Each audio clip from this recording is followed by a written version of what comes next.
You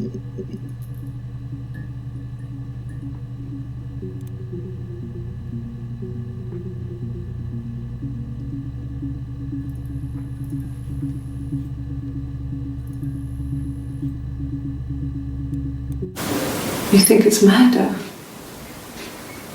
I mean, clearly it's murder. What can I do to help?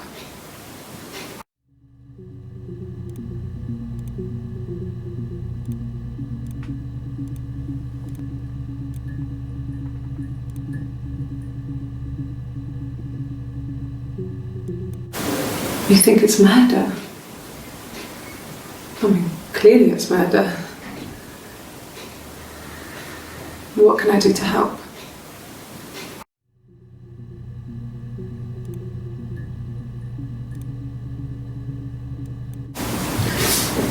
Yeah, that's me. But February, I mean, that was months ago. What's that got to do with Simon's murder?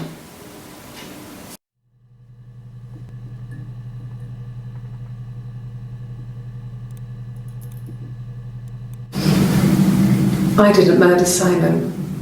You've got it wrong. You've got the wrong person.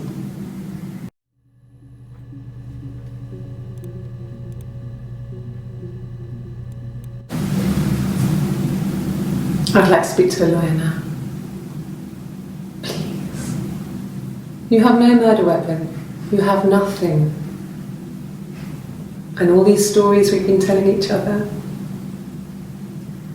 just that. Stories.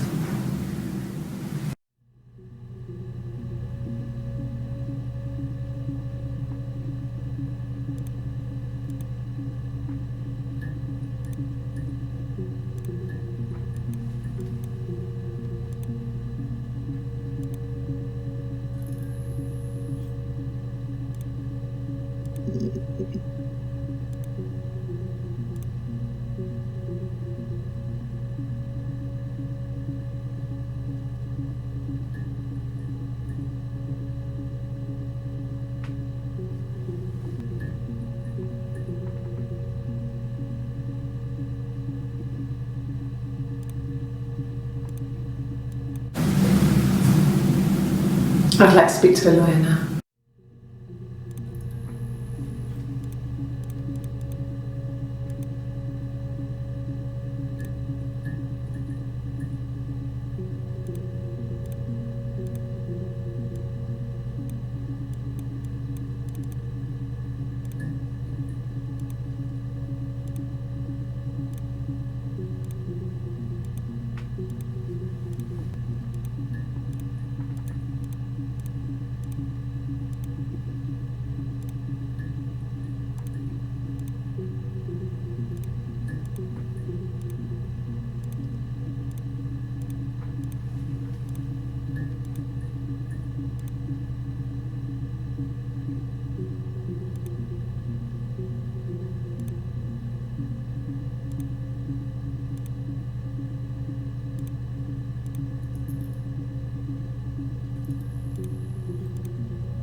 Simon Smith.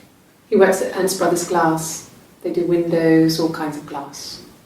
Simon does the more special work, mirror making, feature windows, artistic things, really beautiful things.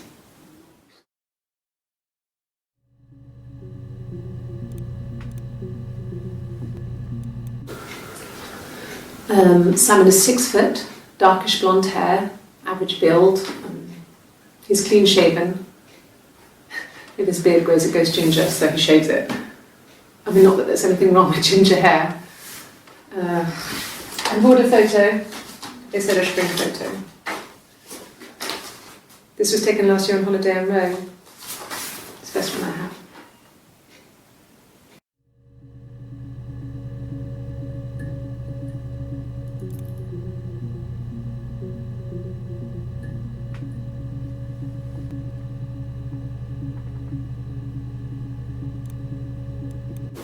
It's the Rockington Arms, The Rock.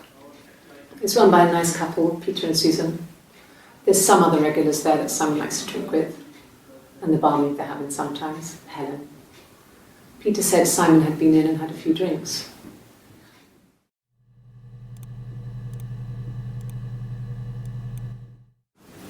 Yes, there's an Amstrad one. No one uses it for very much. There's a printer so you can write letters on it. Simon sometimes plays games, climb the tower, save the princess, that kind of thing.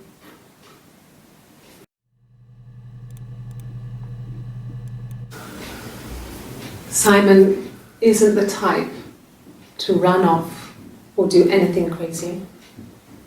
Someone must have done something to him, or there must have been some kind of accident. So what do we do next?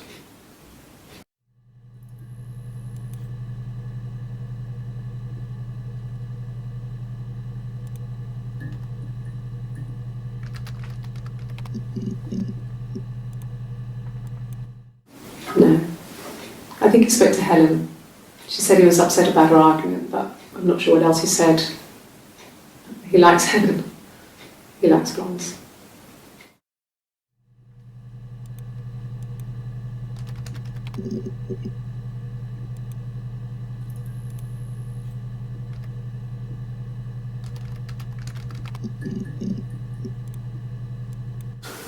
No, he doesn't have any tattoos.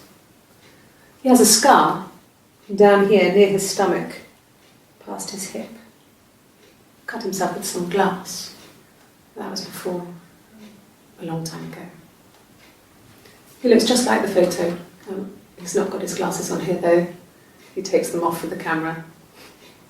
But he needs them to see properly, He has to read a newspaper or a menu in a restaurant. Not books so much, or watching TV. He likes TV.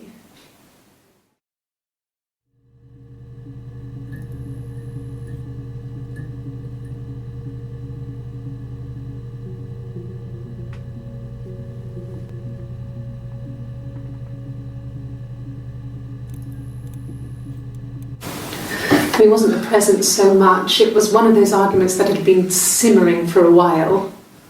The present was a mirror, a nice mirror. He'd engraved the glass, the kind of mirror a princess would have in a story. He made it specially for me.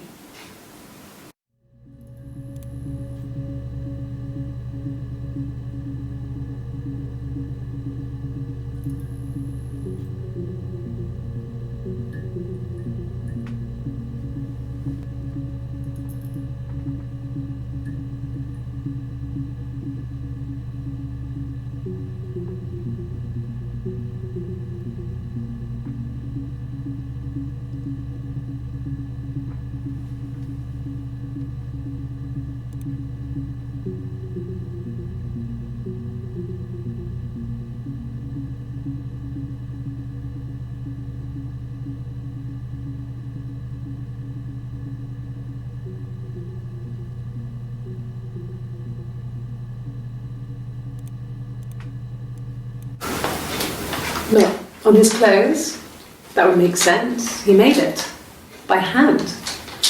He brushes the silver onto the glass. It's not how they make mirrors these days. He made the mirror and he gave it to me. No, I've had enough coffee for today, thanks. Glass of water.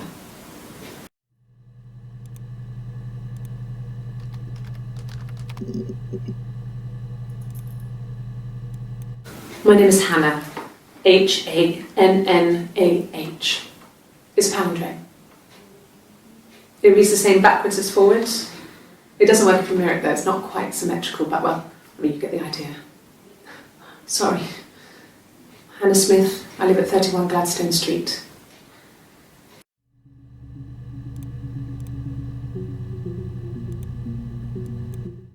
The mirror.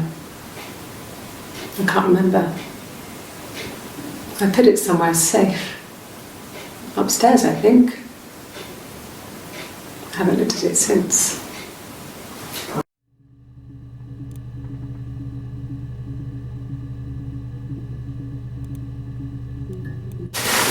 Silverleaf? No. He normally silvers them properly. This mirror, it's supposed to look antique. The reflection isn't as good. It's the perfect mirror for someone who doesn't like to look at their own reflection.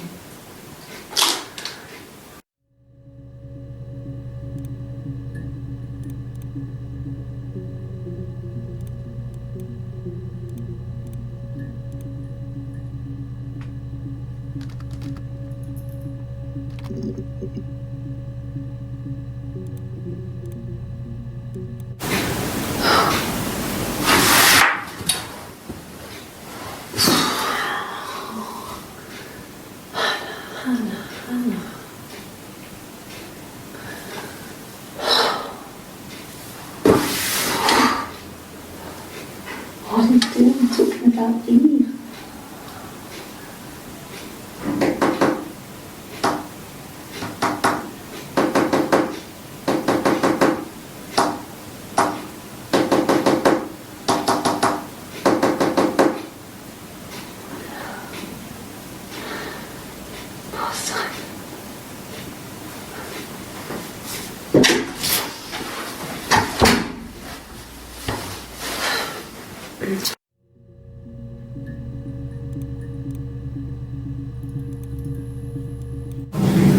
Yes, my name is Hannah Smith. Oh, shit. Sorry.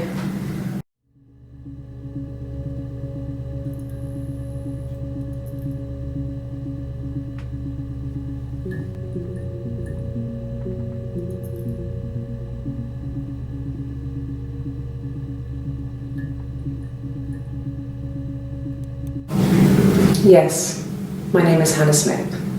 Oh, shit. Sorry.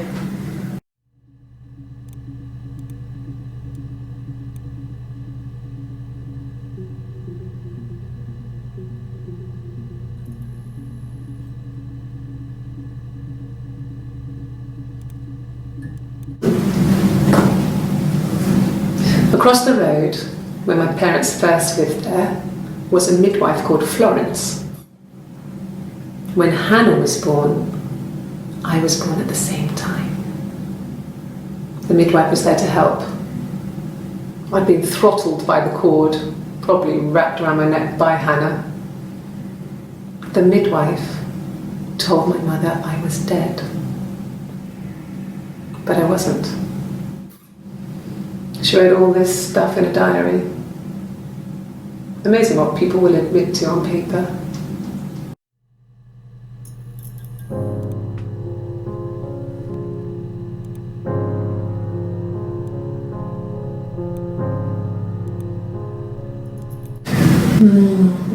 She recognized me from the window. She told me to come inside, and she hid me. They had made the attic into a place where Hannah could play. There was a dollhouse. She hid me up there. No one else ever went into the attic. It was her place.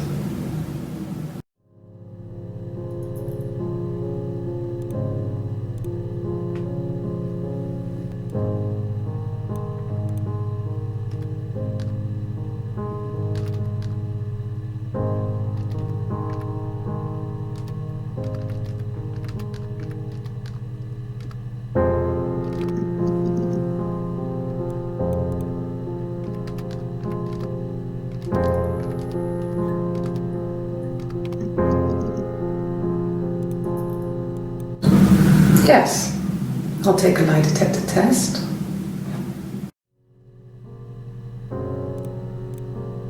I've never taken a lie detector test before.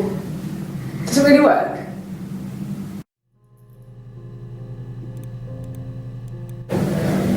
My name. That was the only question I failed. Your lie detector works.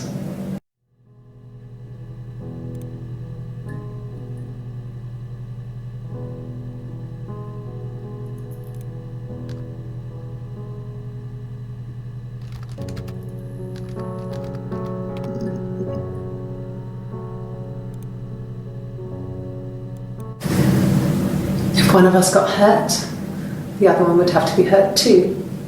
A grazed knee, a bruise. When I lost my tooth first, we had to pull out Hannah's to match.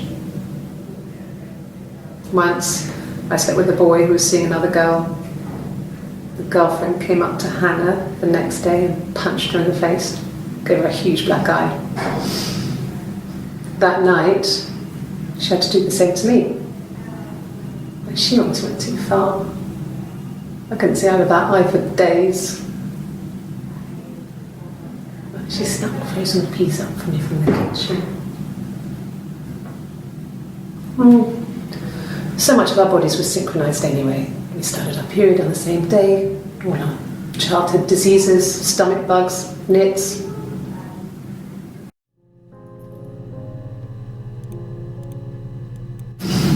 Differences? She's a better driver than me. She passed the test for us. I tried to take it and nearly crashed the car. Learned that you can't rely on confidence to get you through everything. She is the shy one. She was especially shy around boys. If Hannah liked a boy, I would have to pursue him. It was that way with Carl. Hannah met him first. She had such a crush. I let him take my virginity after a night that his band had played at. It got difficult. When I was with Carl, we would have sex, but Hannah couldn't let him see she was a virgin. She had lots of excuses. After a while, we decided that I should take Hannah's virginity. It's not that different to a bruise, pulling a tooth, a graze. We used a hairbrush. After that, we took it in turns, though I was always the one who seduced the boys. Until Simon.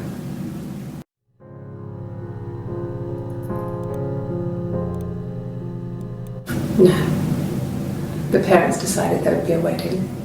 And after the wedding, Hannah moved in with his parents.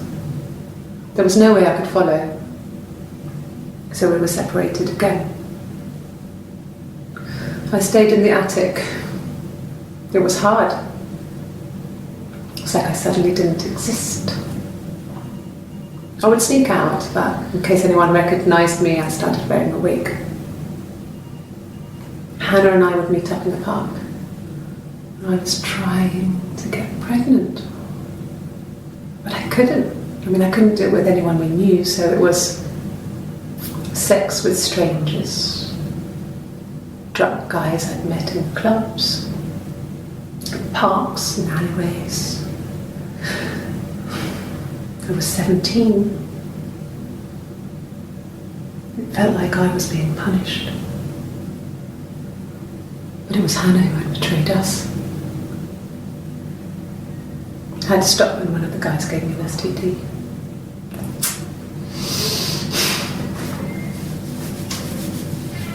When we met up, it was disturbing. For the first time, my reflection, she didn't look like me. She was fatter, flushed. If anything, I was getting skinnier. I found it hard to look sometimes. We talked about what to do. Was it time to become our own people? That seemed like the right thing to do, but neither of us wanted it. We agreed that her and Simon would get their own place as soon as possible, and then I could move in. And that was the plan.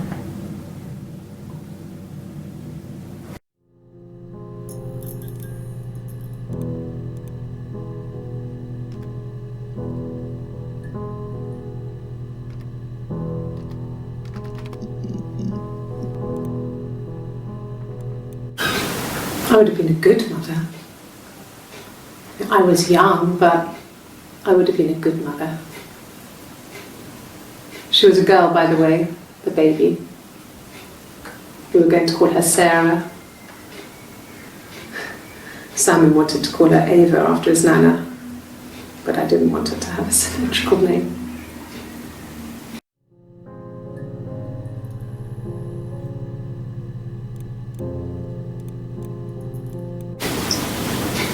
Okay, you got me. I'll confess. We were there. It was a dirty weekend. Simon was going to expense it, pretend it was a business trip. I used a made-up name.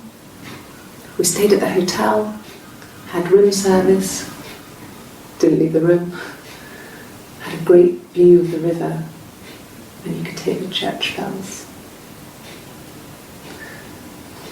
Like you said, it was very romantic.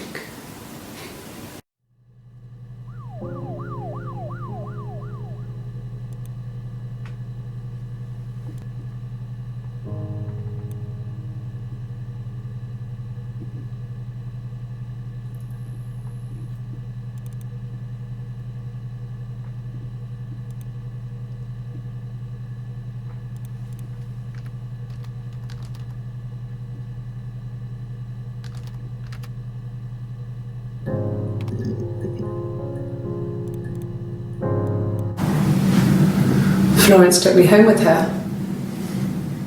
Mother hadn't been expecting twins and had a healthy baby. I guess she was just happy for Florence to clean up, take away the evidence that this was anything but a happy occasion.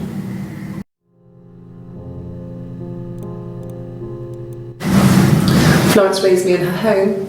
I never left it. She kept me out of sight. It wasn't odd for people to see a midwife with a baby, carrying in supplies, washing nappies, that sort of thing. I never knew any different. I grew up looking out of my window and seeing her across the road. I thought it was like a reflection in the mirror. She was me.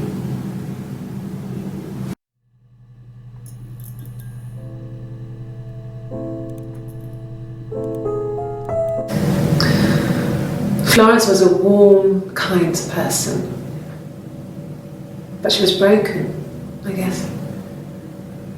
When I found her diary, I also found a biscuit tin with other stuff in it, older papers, letters, that kind of thing. Her story wasn't there. I never really spoke to her about it. I was far too young to really understand, I guess. I just put it together later, once I was older. She had loved children, planned to have a large family, but her husband died in the war. And that was back when you married for life. She never felt like she could marry again. Isn't that strange? She was a widow from her 20s. But, I mean, I guess it was different then. You know, you married for life and she felt she could never marry again. I guess it was harder, a war widow. One of the dead. I don't know, maybe there was more to it than that. I don't really know.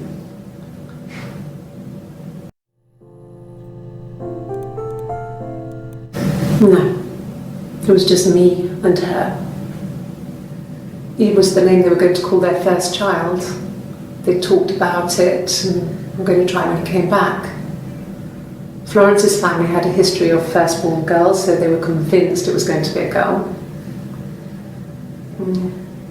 It's hard to know if this is all true.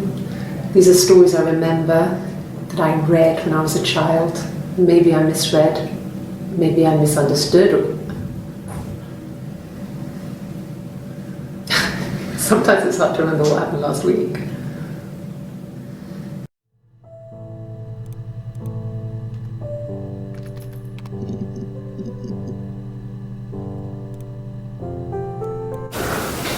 Well, my friend Eve. I mean, she was a friend from when I was a kid, and she was always more popular with the boys, and I used to hate her for it. I mean, really hate her sometimes.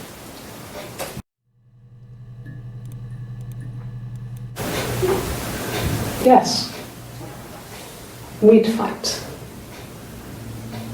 We fought on the beach once, and I held Eve's head underwater. There was no one else around. It was at the far end of the beach, and I held her head under, and I kept it under. And for a moment, I just wanted to kill her and watch her drown. But that was it. It was just a moment. We made up afterwards. It was a love-hate relationship.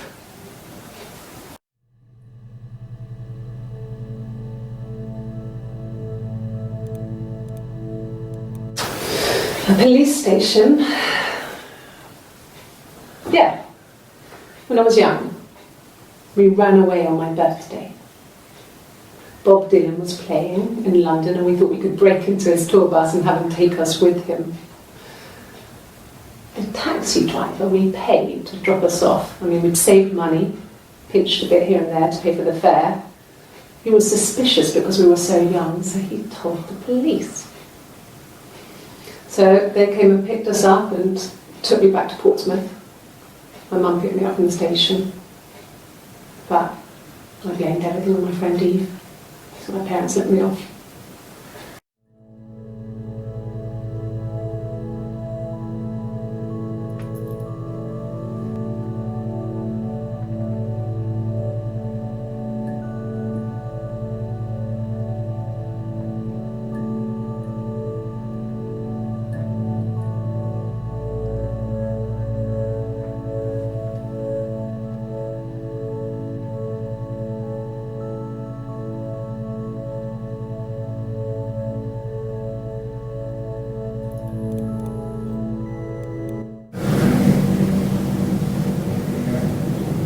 My mother called me Eve.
Twins? Really? Are you really asking me that question?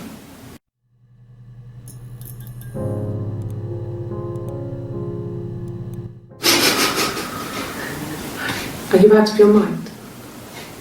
Twins?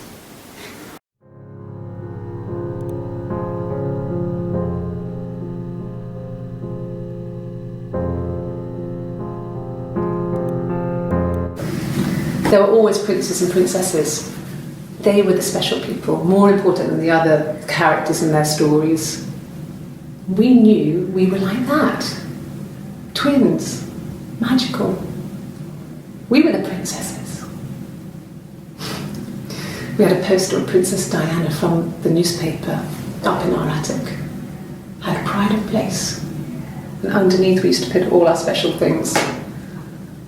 When her engagement was announced, we were obsessed with everything she did. And later, when her life went so bad, we felt for her. Her divorce last year just kind of drew a line under things.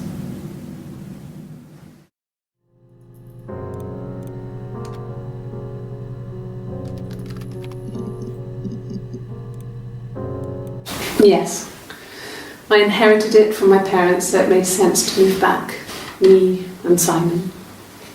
Felt like going back to old ways before the pregnancy. Reminded me of being a girl, a dollhouse in the attic, old things. We didn't sleep in my parents' bedroom for a long time. We decorated it as soon as we moved in, but it was another year before we started sleeping there.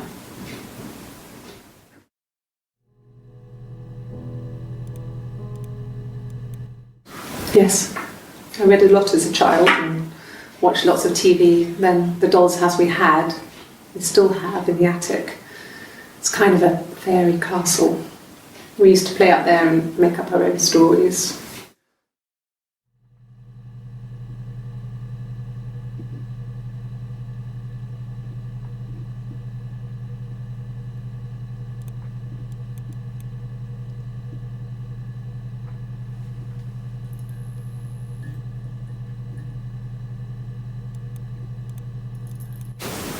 Could the hairs have come from somewhere else? I mean, could they...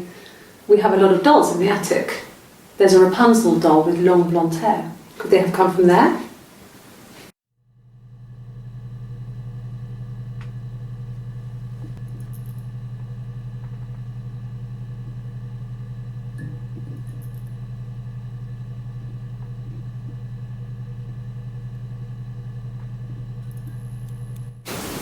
Could the hairs have come from somewhere else? I mean, could they... We have a lot of dolls in the attic. There's a Rapunzel doll with long blonde hair. Could they have come from there? Yeah. I'm not sure where the dollhouse came from. I don't know if it was given to them or they inherited it. I mean, they wouldn't have had the money to buy it. It was so huge. It must have been taken up to the attic in parts and then reassembled up there. It's a beautiful thing. Wallpaper to scale, little furniture, the lights work, mirrors, beds, big duvets and pillows. We spent hours and hours playing it, invented all these characters and families who lived there. We wrote paperwork for them all. Passports, diaries, gave them all really elaborate stories. Once, a moth got trapped in there. We'd left a light on. It was making the most horrendous noise. We tried to kill it, but it was tough. We ended up crushing it under a copy of the Arabian Nights.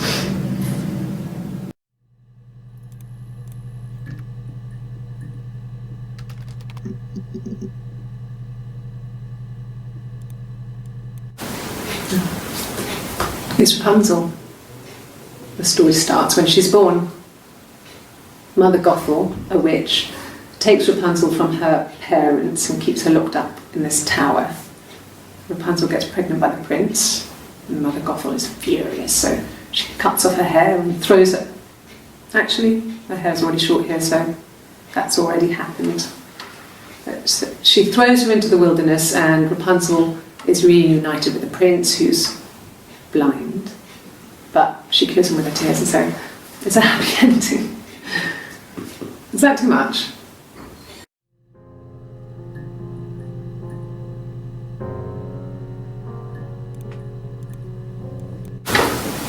What kind of hairs?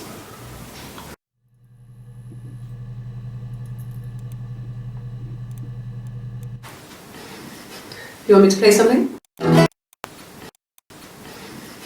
You want me to play something?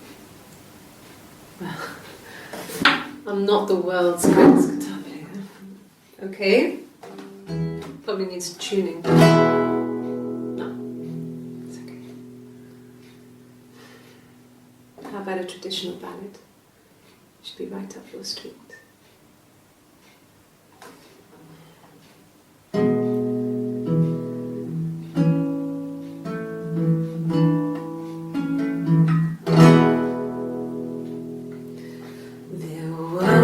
two sisters came walking by the sea.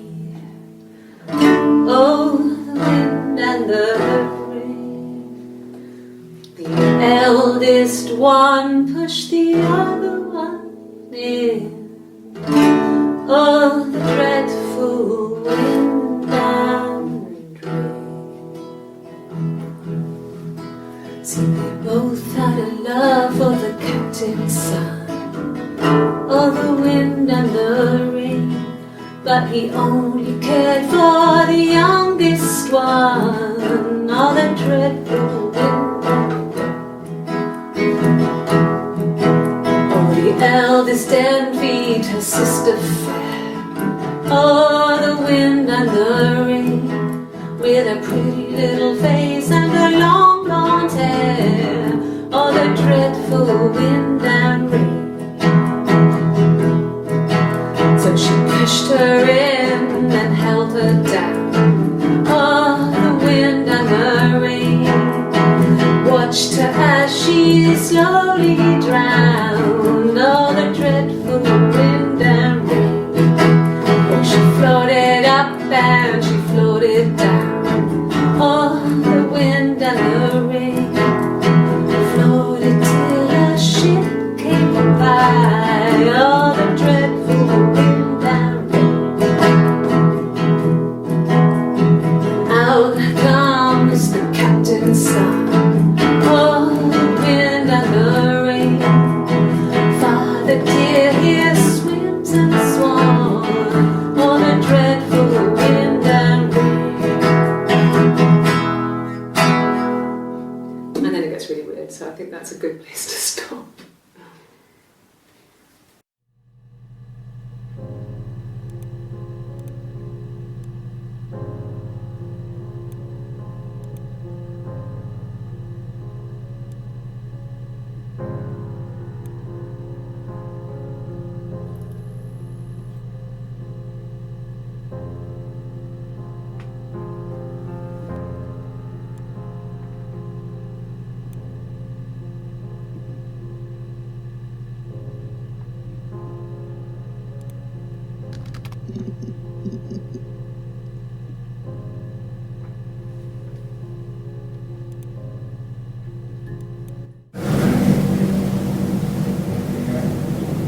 My mother called me Eve.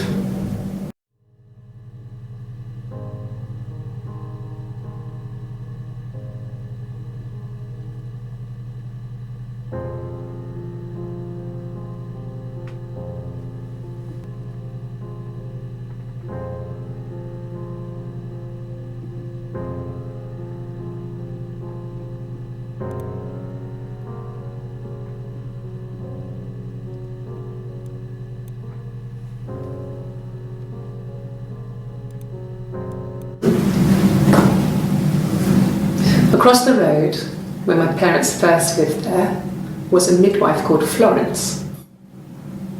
When Hannah was born, I was born at the same time. The midwife was there to help.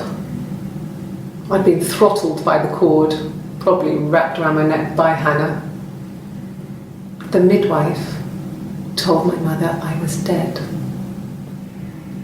but I wasn't. She wrote all this stuff in a diary. Amazing what people will admit to on paper.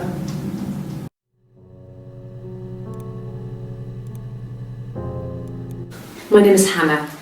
H-A-N-N-A-H. It's a palindrome. It reads the same backwards as forwards. It doesn't work if you mirror it though, it's not quite symmetrical, but well, I mean, you get the idea. Sorry. Hannah Smith, I live at 31 Gladstone Street.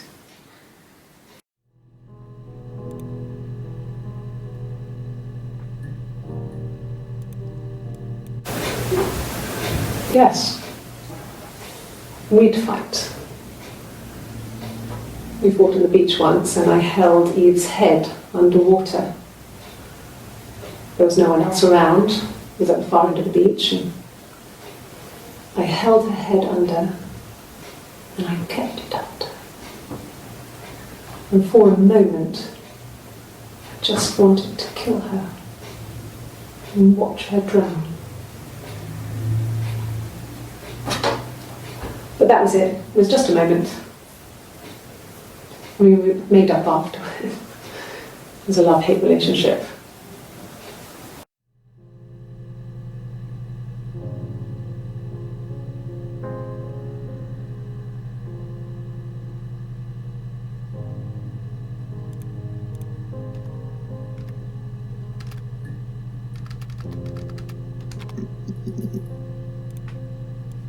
No, he doesn't keep a diary. That's my thing. I've kept one, well, as long as I can remember, since I was a girl. It helps make sense of my day. And when you're forced to put something into words, it just gives you perspective.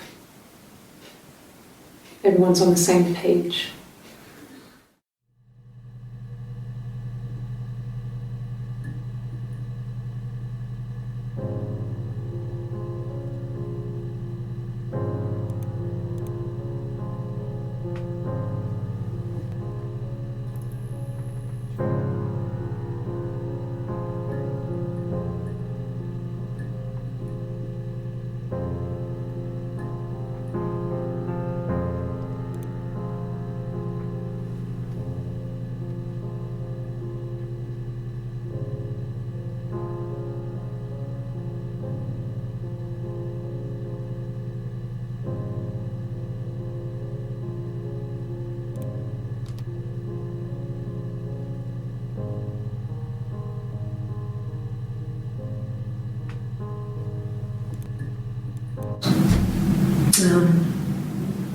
When I was 8, Mother died. She slipped down the stairs. It was an accident. I had read a diary at that point and I knew she wasn't my real mother. So I burned the diary that day and I left. Walked out and across the street.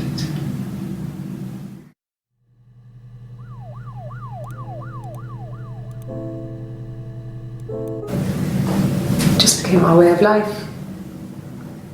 We would swap places and take it in turns to do things.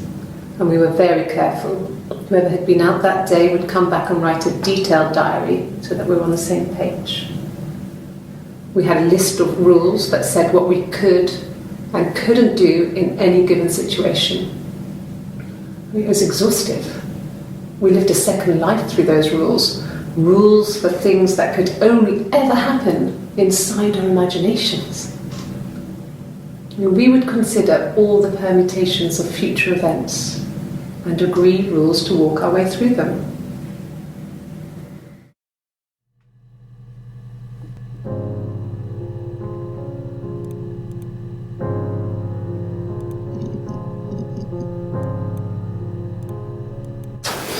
A police station. Yeah, when I was young, we ran away on my birthday. Bob Dylan was playing in London and we thought we could break into his tour bus and have him take us with him. The taxi driver we paid to drop us off, I mean, we'd saved money, pinched a bit here and there to pay for the fare. He was suspicious because we were so young, so he told the police. So they came and picked us up and took me back to Portsmouth. My mum picked me up from the station. But I blamed everything on my friend Eve. So my parents let me off.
This other person doesn't exist. I don't know what the blonde wig is, but it could be anything. Have you looked at the cat flap?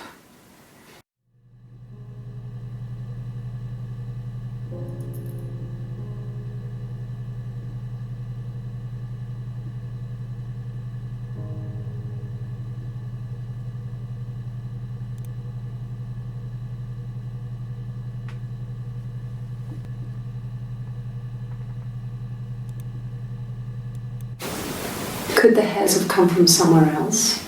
I mean, could they... We have a lot of dolls in the attic. There's a Rapunzel doll with long blonde hair. Could they have come from there?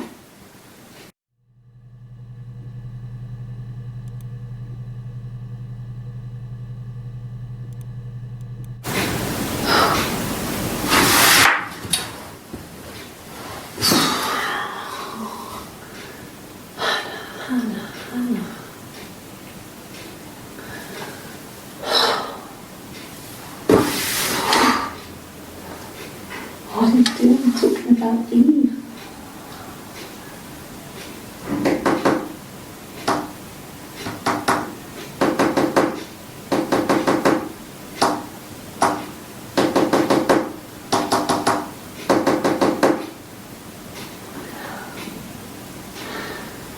Poor Simon.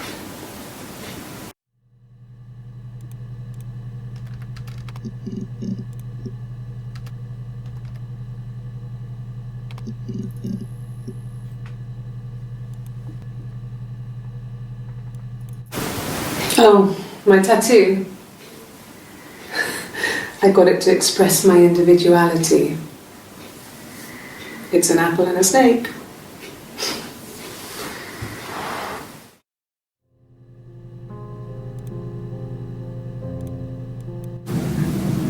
So I moved out. Got a small bed sit.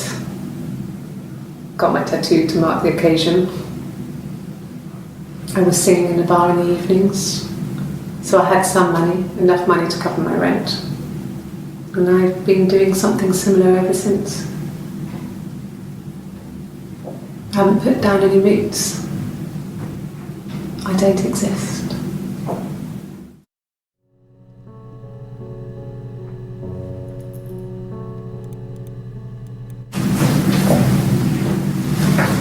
He saw me singing one of my shows, pure chance.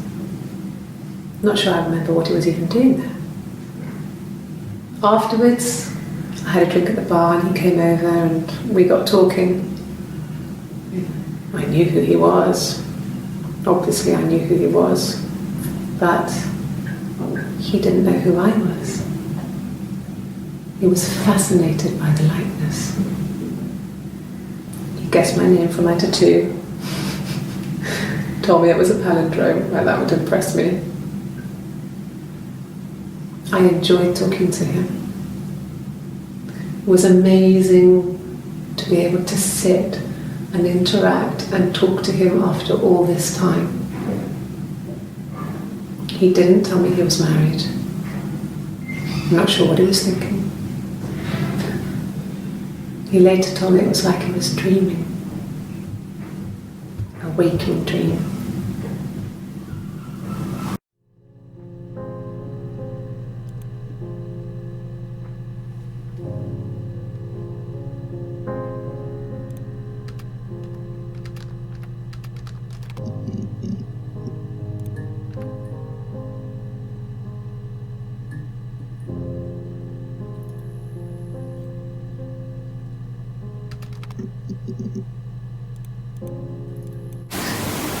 Are you sure?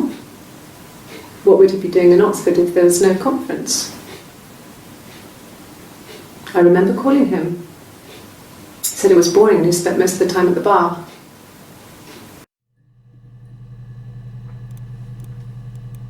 Nothing else happened that night. We talked, then I said goodbye. Then next week I was singing in the bar again, and there he was. And again the next week, he offered to buy me a meal. I told him I had already eaten, and so we got chips and ate them on the beach instead. When we said goodbye, he asked me to kiss him. Romantic.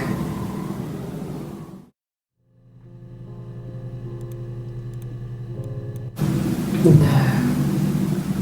I told her it was one of my boyfriends, someone I had met in the bar.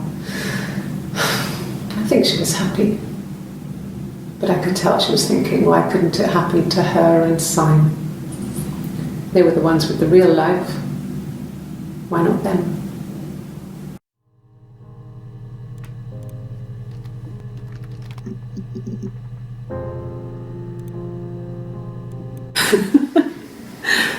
Was he my first? No need to be so coy. No, he wasn't my first. That would have been Carl. He was a local boy in a band. He was a bit of a shit, but he was sexy. We were 15.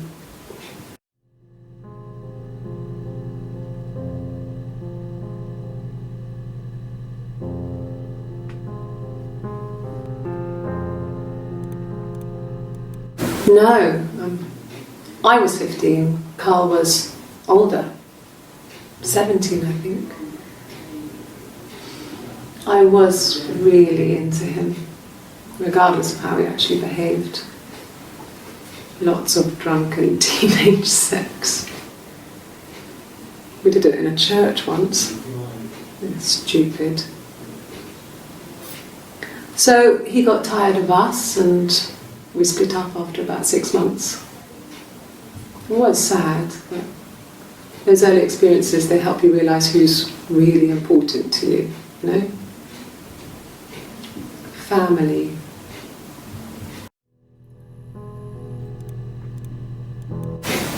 Family. So, Carl fucked off, and then there were other boys here and there, and then Simon.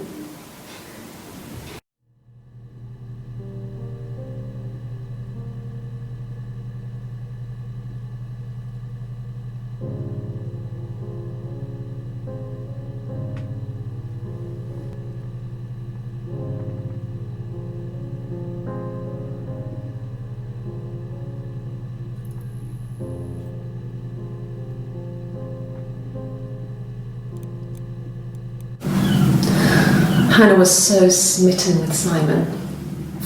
She started getting jealous, didn't want to share. Even the first date, we went to see Tom Cruise at the Old Odeon. We both went, kept changing places in the toilet. We only had one best dress, so we had to keep swapping clothes. Must have thought we had terrible bladder problems. The next date, it was my turn. At the end, I let him kiss me, but that was it. We didn't want another Carl on our hands, and the Ouija board had said to hold back. After that, it was Hannah's turn, and she slept with him. Broke the rules. Deliberately broke the rules. She wanted to be the first to sleep with him. I mean, that's when she got pregnant. From that one time.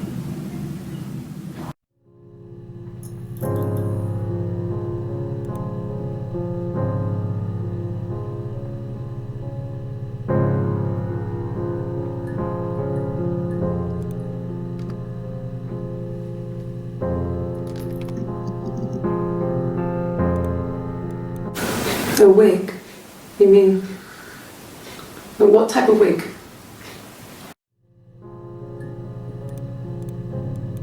No, I've never worn a wig. What kind of wig? This was about 9. I went round and she was waiting for me. She was furious and so angry. the kind of anger you can only have towards yourself. We screamed at each other, argued, cried, we fought. I hit her back, left a bruise. I had my wig on from performing, she tore it off. Eventually, we grew tired of fighting and I left.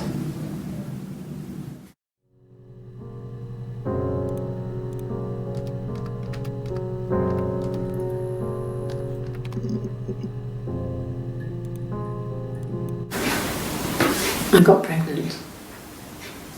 Both our parents had a big powwow.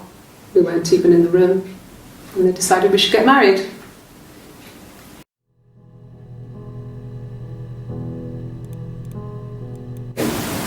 Yes, I'm fine. I won't be sick again. This happens some days. I'm pregnant. It's morning sickness.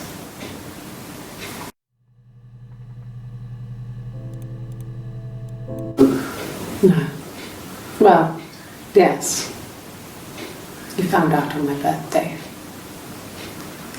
I told him I was pregnant.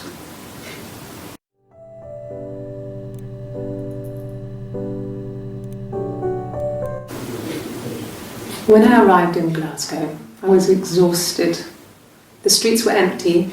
I was driving badly. And I hit a taxi. Not a big crash, just paintwork. The guy was so pissed off because I didn't have a driving license on me. But when I told him I was pregnant, he made sure I got to the hospital so they could check me out. It was fine. The hospital must have details when I was looked at. There's a scratch on the car.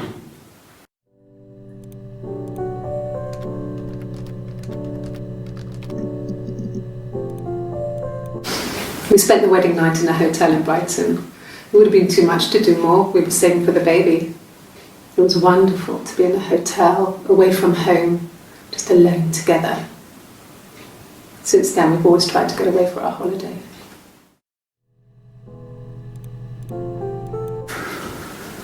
We couldn't afford our own place. Simon dropped out of school, went full-time at the Glaziers. That was Eric's generosity. We moved in with his mum and dad. They had a spare room for us and the baby, if it came.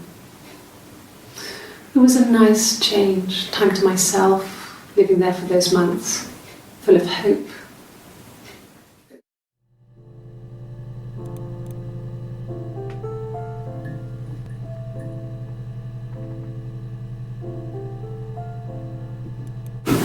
No, I lost the baby.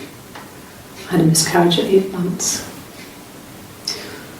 We carried on living at Simon's parents until, well, it was only a few months after.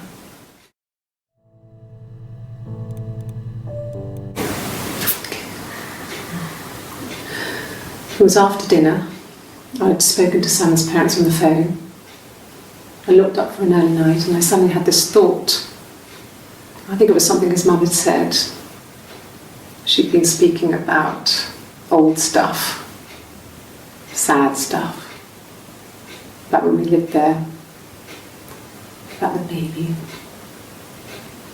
There's some boxes in the cellar, nursery stuff we never needed and I never had the heart to throw out. And I suddenly remembered that when I'd looked down there the week before, those boxes, that pile was in the wrong place. I went cold all over. I went down there with a torch and went straight to the back, and that's when I saw the bin bags. Pulled them open, saw the body. I screamed and that's when I called the police.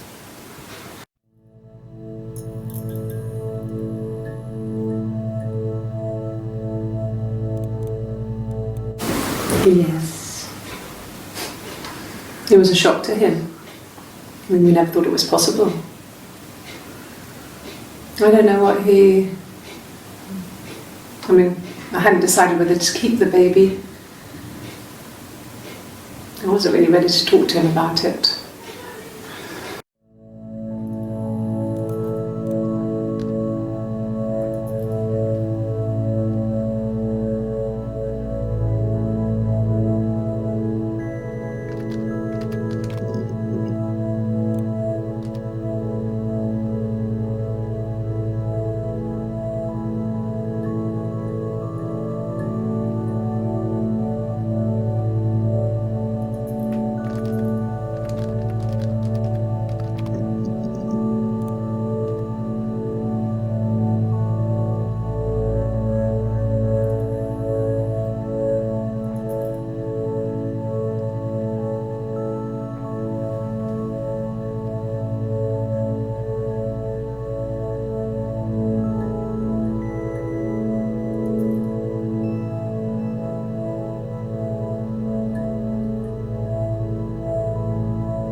The bruise.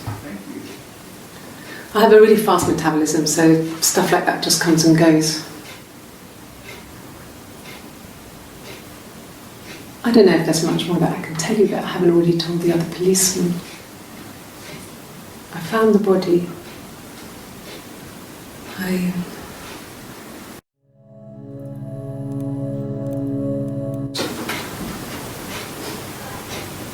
His body didn't look real. And his throat. It looked like his throat had been cut.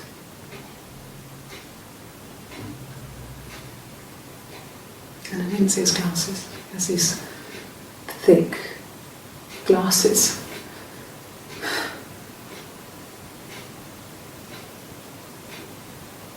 He doesn't always wear them.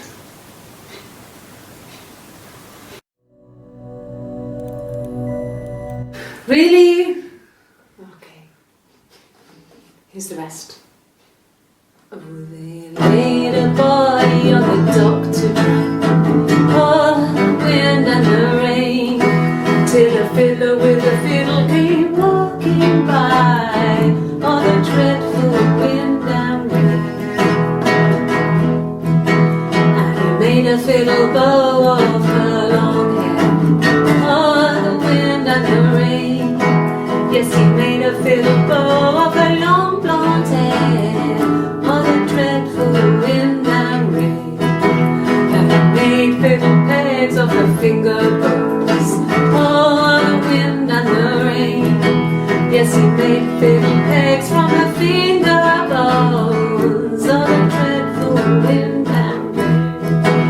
And he made a fiddle out of her breastbone. Oh, the wind and rain. The sound could pierce a heart of stone. Oh, the dreadful wind and rain.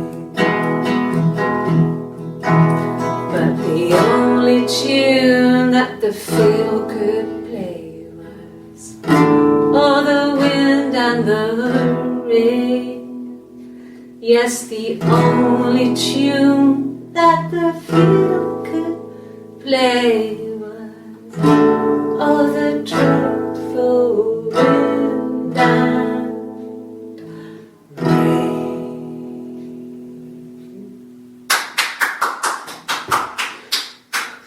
Anything you sing may be used as evidence against you. Can you imagine? I tried to get pregnant too, but it didn't happen. I slept with so many boys, men. My body refused. I think my period stopped because hers had. I was pretty ill. I mean, how could we stay the same now? I felt like Hannah had really fucked things up. Set us down separate paths. We had become different.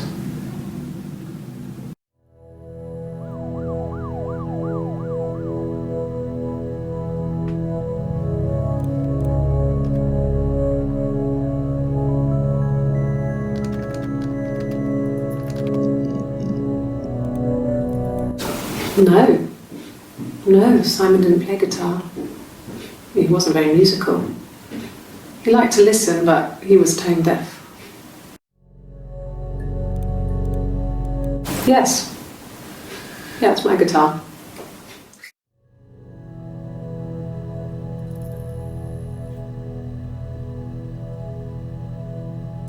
Yes. Yeah, it's my guitar.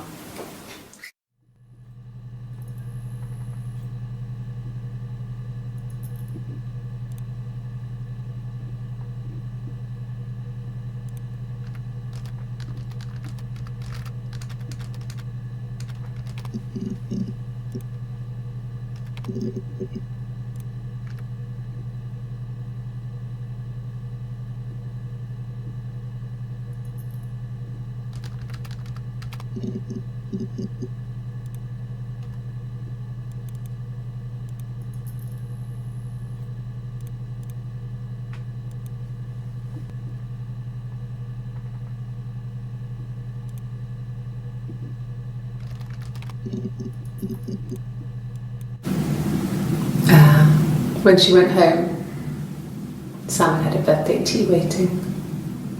Afterwards, she told Simon about me, told him I was pregnant. She wanted me to move in with them, this sister he didn't know she had. She knew that instant. The look on his face. She knew.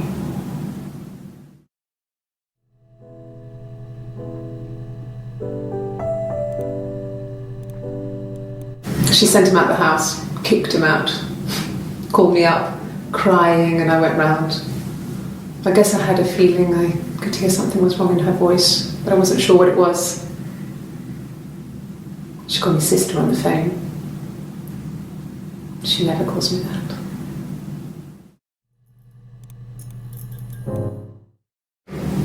My sister is gone.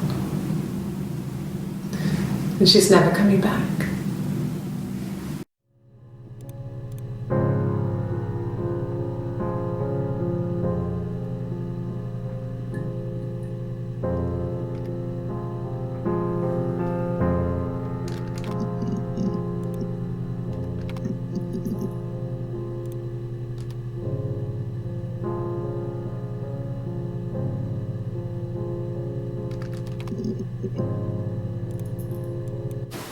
He was wearing a shirt, with a blue turtleneck shirt and jeans. He has a watch, it's a really nice one. That was a gift from his boss, Eric. He had his coat, a long grey duffel coat, like Paddington Bear. He would have taken that with him, it's not in the house.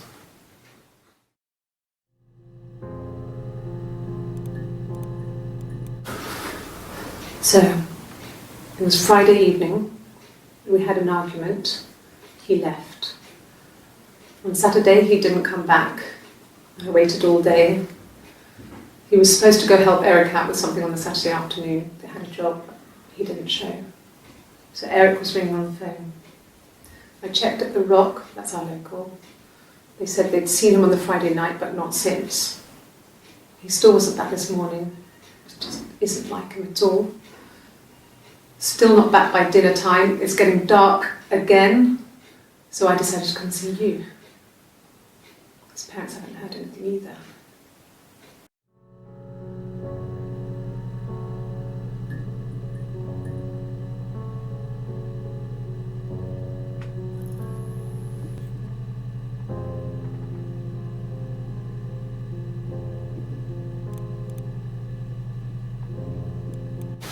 Yes, there's a car that we share, a Cavalier, and a van he uses for work.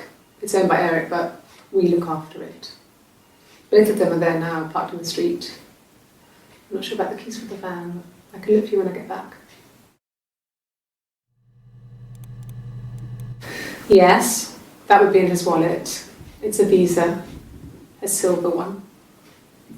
He doesn't like to spend money he doesn't have, so he usually pays with cash. But Eric convinced him to get one.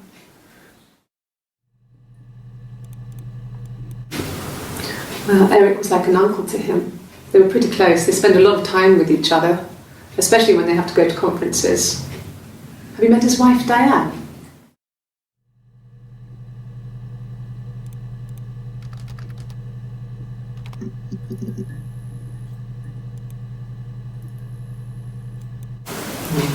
Diane is really nice. She helps out with the glaziers, organises the Christmas party, that sort of thing. They have 2 kids, really sweet kids. She used to look out for me when I worked there.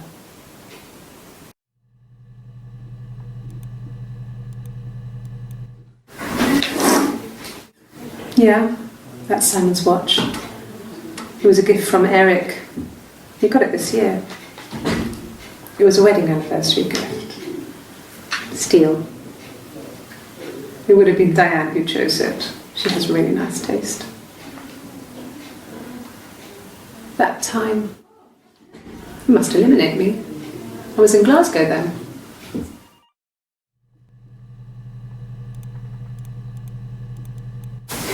Not really. He would go to the pub. He had his drinking buddies there, but no one ever really came back to the house. Sometimes Eric, his boss, and his wife would come over for dinner. That would be us returning the favour. Diane is a really good cook, into her trendy ingredients. And the last time Simon cooked something off MasterChef, he got the recipe off CFAX, and I did my Lloyd Grossman bit, commenting from the sidelines. I had to find fennel from the supermarket. Have you ever eaten fennel?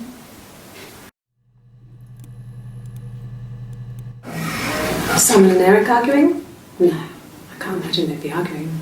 And they get on so well. Unless it was something to do with work. Maybe Simon was being too much of a perfectionist. But I don't know. You should ask Diane.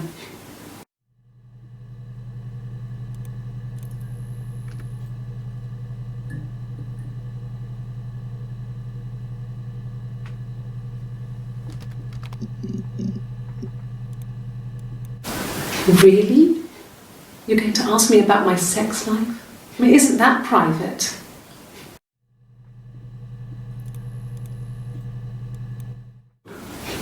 Are you married?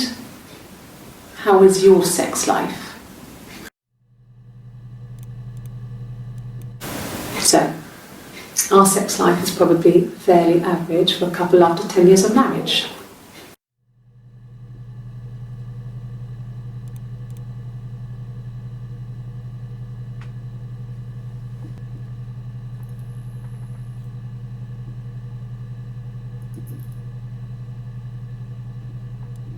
No! You're talking to the wrong person if you think I'm some kind of slut. If you think I'm the kind of person that would have had sex with all those guys.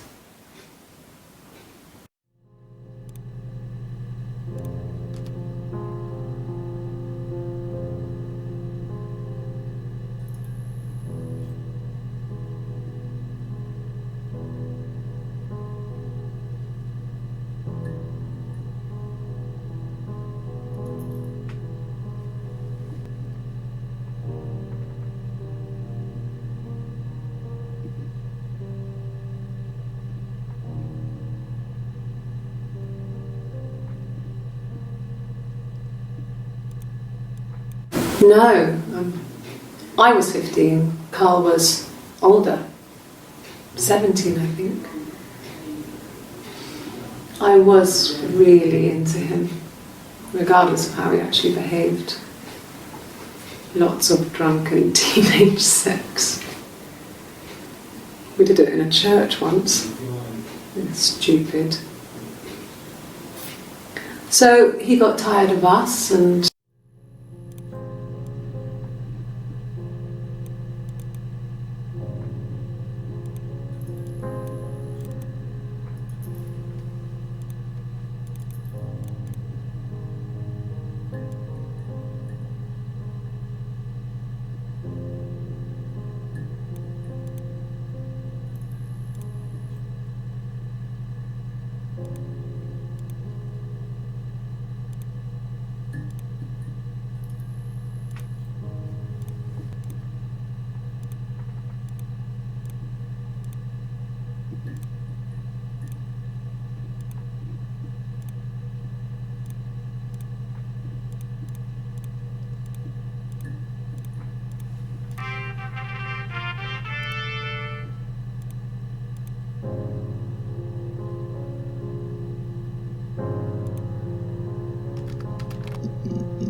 There's married couple stuff, a stupid argument, nothing specific.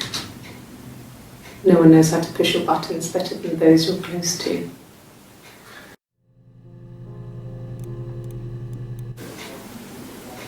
A long time. We got married when I was 17. Childhood sweethearts. Something like that. Are you married, detective?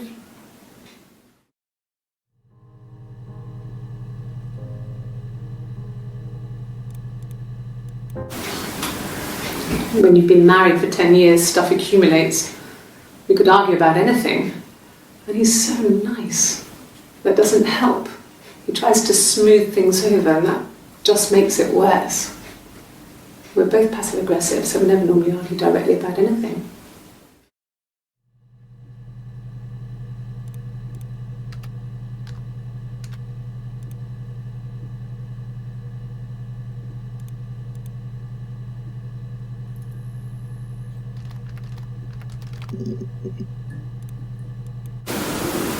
I did. Well, we met when we were 17, both working at the Glaziers. Yeah, we were 17. It was a nice wedding, people said. Simon looked very handsome in the photos. His parents paid for everything, but he's an only child, so it was important to them. It was what they called a shotgun wedding, but if you looked at the photos, you couldn't tell. The dress was beautiful. It looked like Princess Diana's. The train wasn't quite as long though. There's a great photo of the bridesmaid helping to carry it out of the car.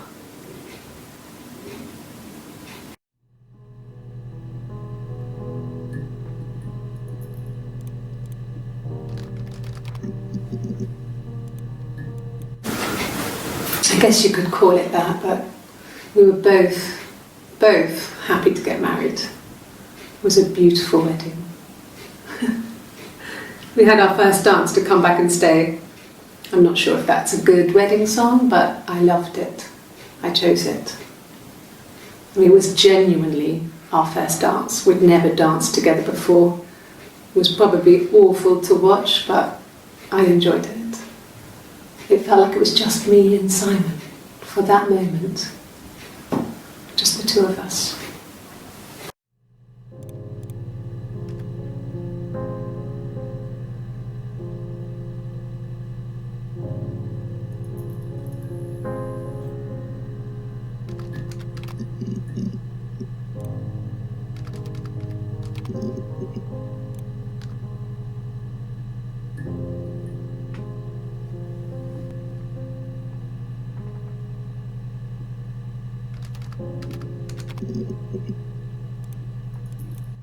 Oh God, I don't know. I mean, I guess the Rock. You've spoken to everyone there. Someone must have seen where he went. I don't know. So many things could have gone wrong.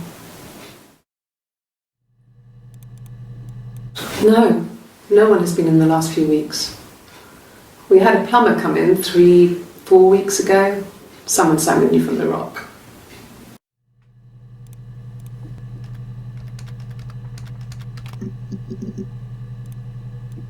No. I mean, yes, we have arguments, but he never runs off. He always comes back. We make up. It's always that way.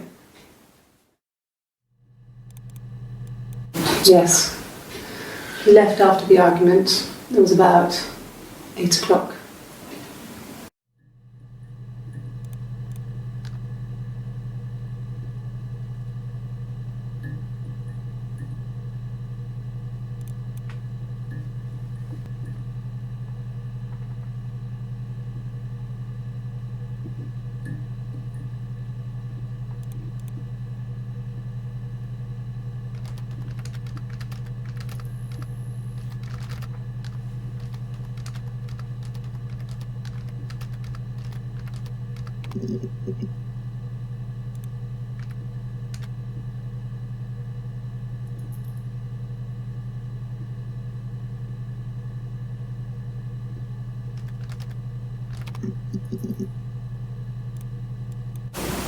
Okay. I parked up on the street. It was busy, so I had to park down the end of the road. Walked up, knocked on the door, no answer. I took my keys out of my bag and unlocked the door. The main lock was unlocked. You can tell because the key doesn't turn when you try to turn it to the left. I walked in. Simon's coat wasn't on the peg. I couldn't see his shoes in the shoe rack. I shouted out. I walked straight into the kitchen because he usually sits in there to have a cup of tea and read his paper, but he wasn't there. I touched the kettle, it was cold. I looked quickly in the living room, nothing. So I walked upstairs to the bedroom and he wasn't there. I didn't search for him because it was pretty clear he wasn't there. I had a shower, the phone rang whilst I was in the shower. I didn't answer it, I think it was Eric. Then I was just exhausted. So I lay down on the bed and I fell asleep, though I didn't mean to. I woke up a couple of hours later and I was surprised to see no one in the bed next to me. And then I remembered where I was and what had happened. That's when Eric called again. This time I spoke to him. Then I called Doug and Eleanor. And then I decided to come and see you. That enough?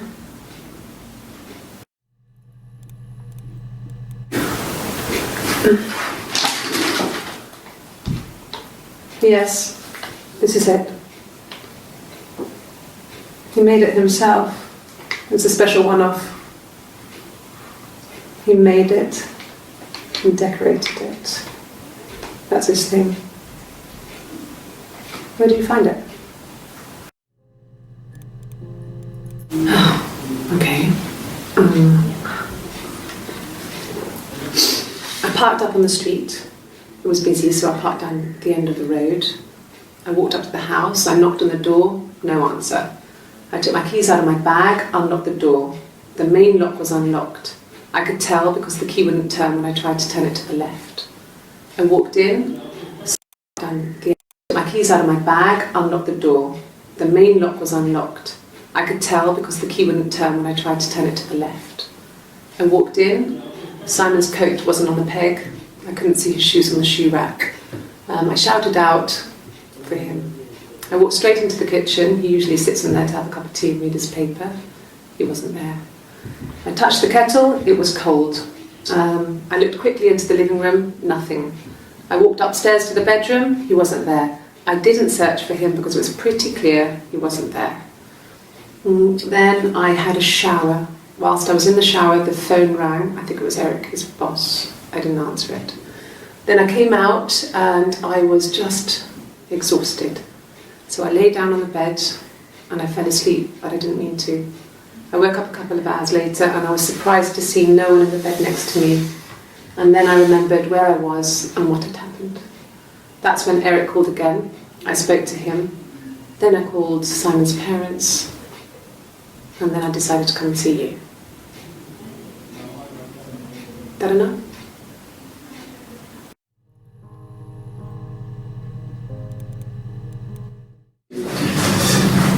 This is a nicer room.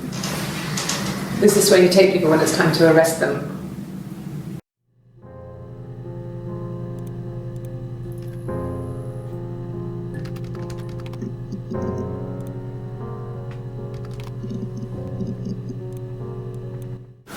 Like I said, I think I was popping out to get something, ran out of something, had to grab something.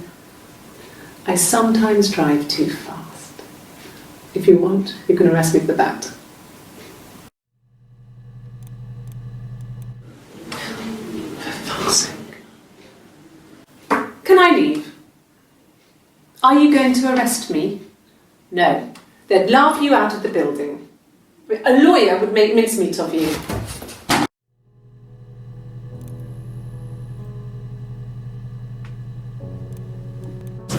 Yes. No lawyer. What are you going to arrest me for?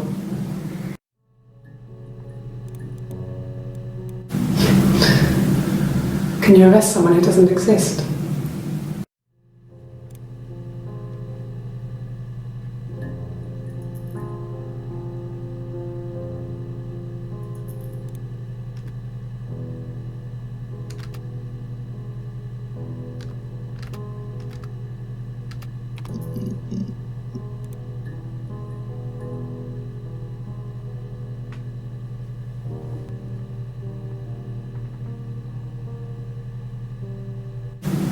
Yes, I understand my rights. No, I don't need a lawyer.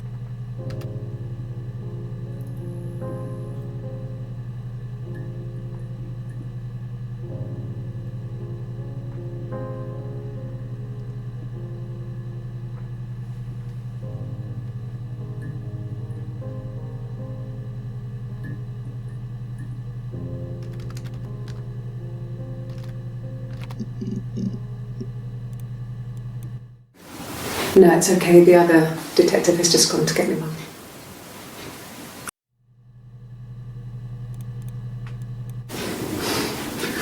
You must think it's very cool that their dad is a police detective.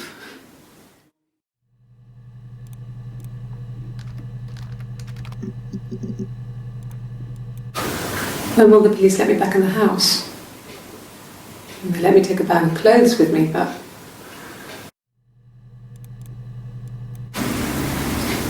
1984 was an awful year in the end. We were living at Doug and Eleanor's. I lost the baby at the end of spring and my parents died in the summer. It was a hot summer, a heat wave. So when they discovered the bodies, it was just awful. Because of the circumstances, them dying together like that, they brought in a lot of police. A forensic entomologist. I had to look that up. It was because of the heat. It's just awful.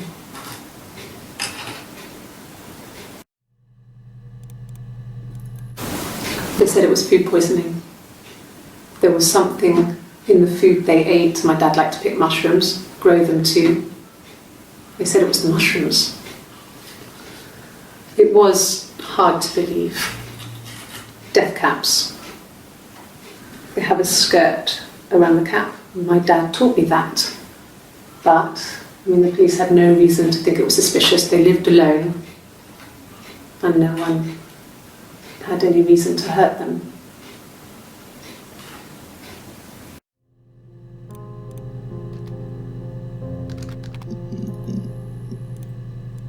Yeah. I've been round to Doug and Eleanor's and they're very worried. I feel sorry for them.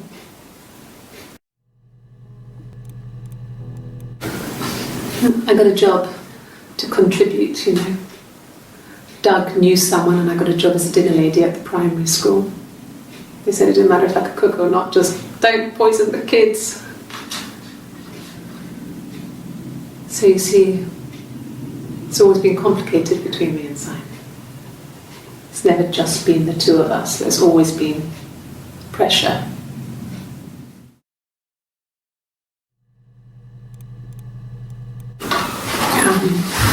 I hoover, I dust every week, maybe less. I once asked Eleanor how often I should dust and she said, if people ask, tell them you do it once a week, but every few weeks is okay. I think she was just trying to make me feel better. When I was there she was hoovering every day, ran an ordered house. You know how that generation is, putting on a brave front. She has secret stashes of cigarettes. Doug doesn't even know she smokes. When I was there, I saw her. She has these sort of porcelain vases, ornamental, next to the Reader's Digest books. Cigarettes inside. And she still has them. Last time I was there, I looked in a vase. There was a fresh pack. All those years of marriage, and she still has a secret like that.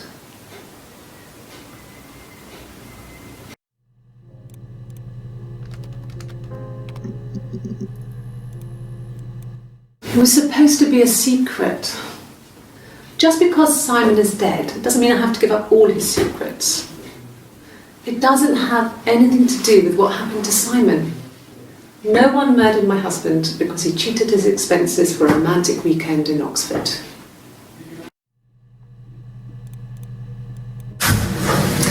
When we weren't together, we'd send secret messages by tapping out a code that we'd learned from a book, the knock code, something prisoners of war would use.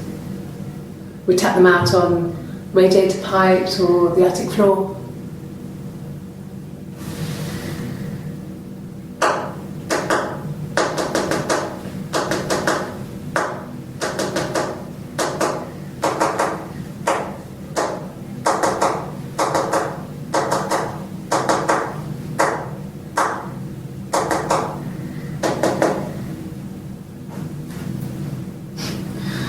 Dad thought we had mice, but they couldn't find any.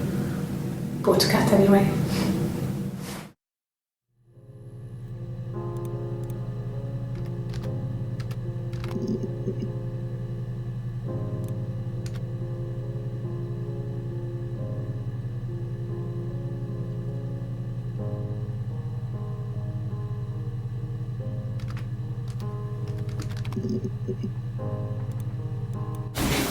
I haven't been into work. I've been...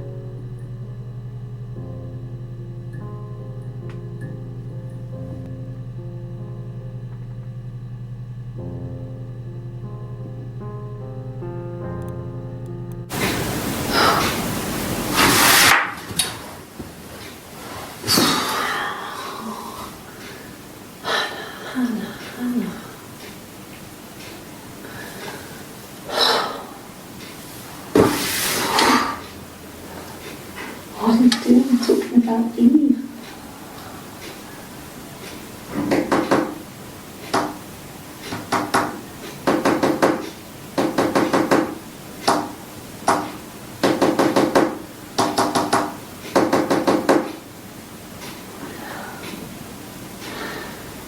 Poor Simon.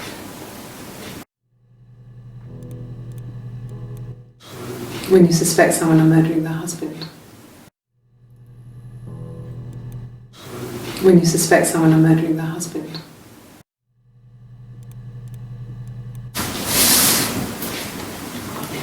She's crying, I guess. She's sad because she thought she saw her husband with another woman. But it's okay, because she finds out it wasn't her husband, it was his brother. And so it's fine.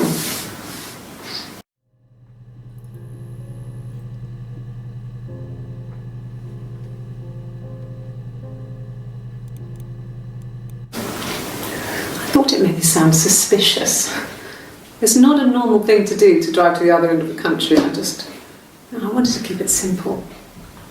I knew it was stupid not to tell you everything. Saying I spent the night in Glasgow when my husband went missing, I thought it would, distract you from what was important. It's different now. Now he's...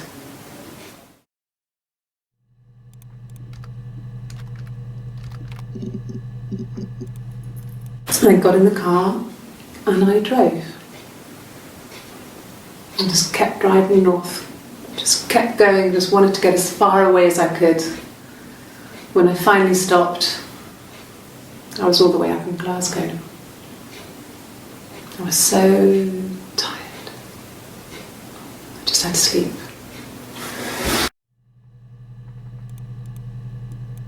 Yes. I got to Glasgow, I was exhausted, so I pulled over and slept in the car. I woke up because a rubbish truck went past. I got some petrol, bought a coffee and a pastry, tried calling someone from a payphone, and then headed back. No, I don't think so. Glasgow was deserted that early in the morning.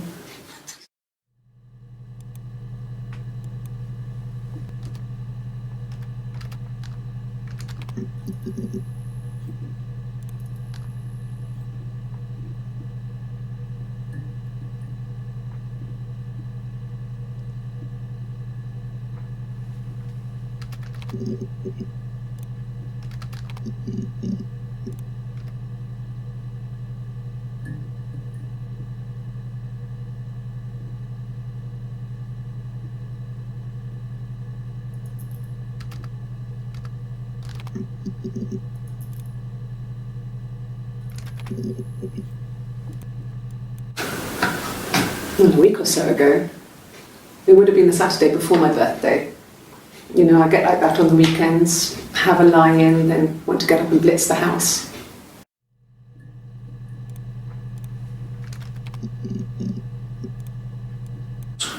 He has a wallet, a huge silly thing, leather, real leather, I think.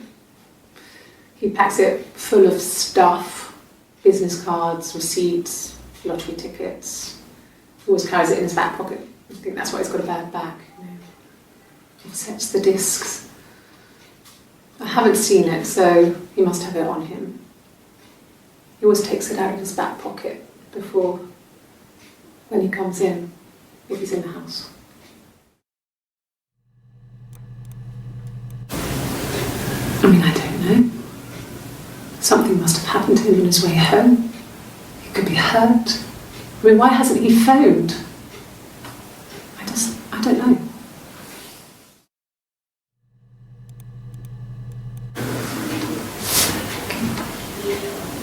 Well, she has a knife. She's been cooking, I guess. She's been cooking him his favourite meal. She's his wife. He's asleep and she doesn't want to wake him because he's ill. That's why she's sad. Because he's ill and he might die. It's kind of a sad story, so I'm not sure how it ends.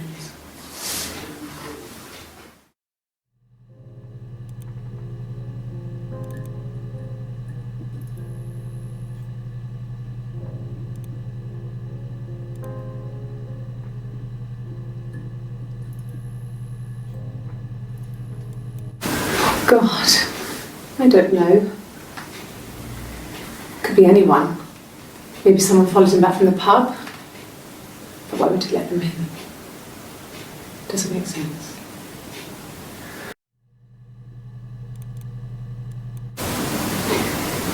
You're reaching here. Oh, I don't know why. No, I've never cheated on anyone. I've never taken anything from anyone. Simon is dead. But I have my baby to care for. Why are you trying to make me sad? Why are you so obsessed with sex and affairs? You cheated on your wife. Is this your thing?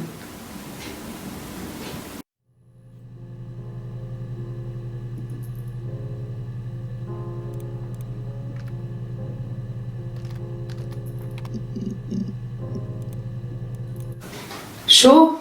Yes, of course, if that would help. Will you phone the house to let me know when you want to come round? Then I can make sure that I'm there.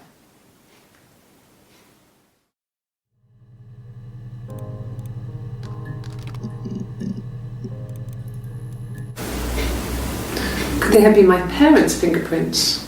I'm not sure how long they last for, but is that possible?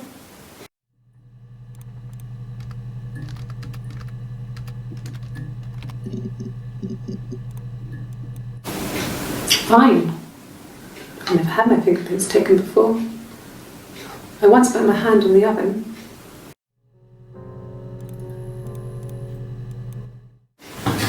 Fingerprints.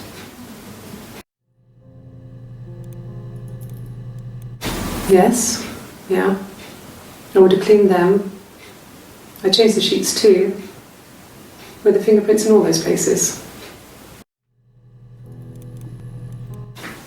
Really? Go on then, take the cup, run your fingerprints.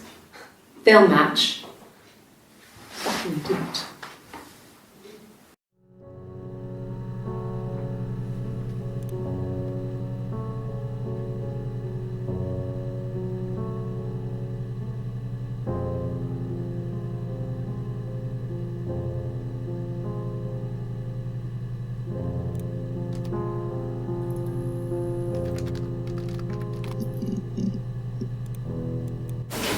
Then my parents died.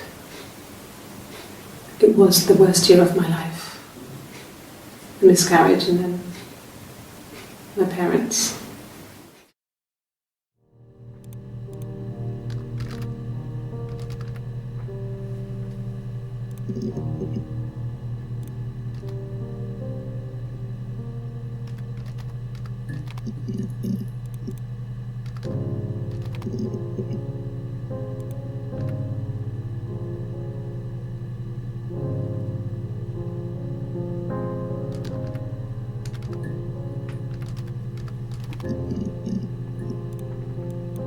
Yeah.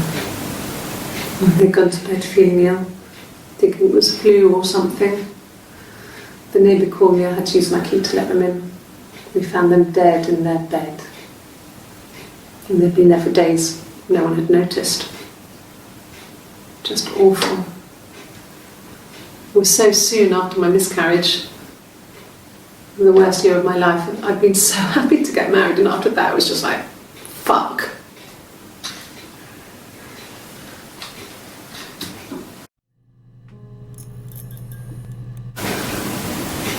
Yeah. I mean, I was infertile. Thought I was. They told me I was infertile after the miscarriage because of complications.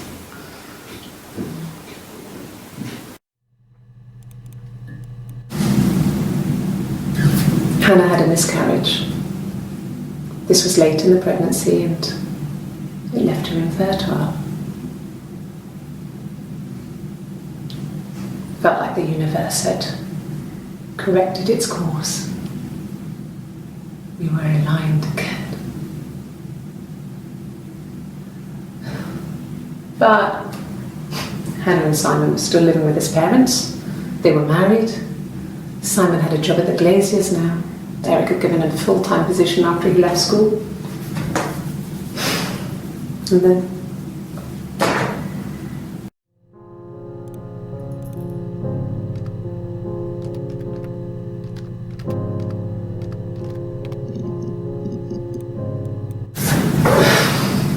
I think it was that time, the first time at the house, in his bed, that I got pregnant. Amazing, right? This fucking magic sperm.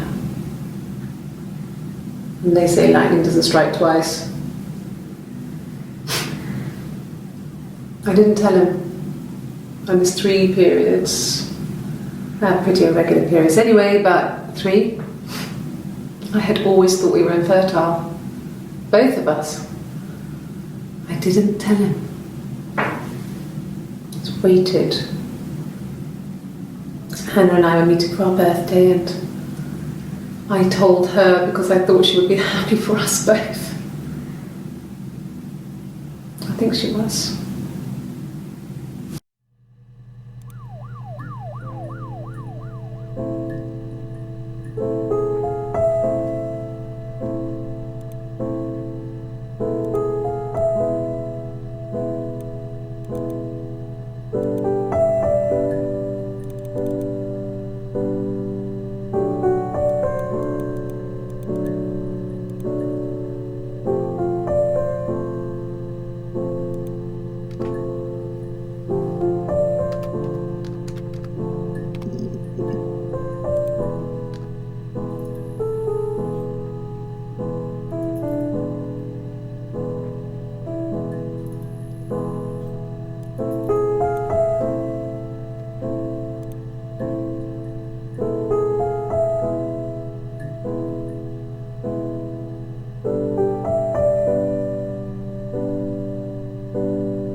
At the time they said it was poison, food poisoning. I mean, I felt so guilty. If I'd still been at home, maybe I could have done something. I don't know.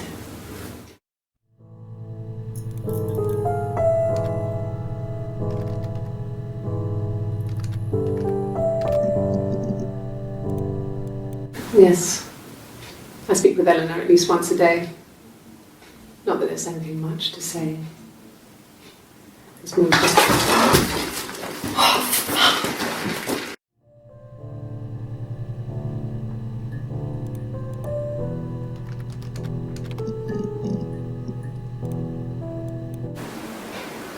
A black coffee, thanks.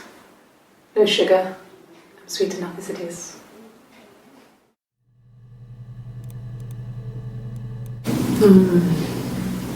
About 8 years back, it was a present to myself. I shouldn't even be drinking coffee with the baby. It's been hard trying to give it up. I think they say you can have 1 cup.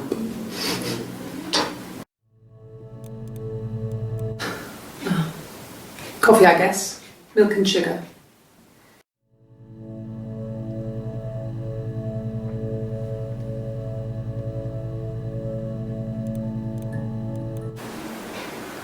A black coffee, thanks. No sugar. I'm sweet enough as it is.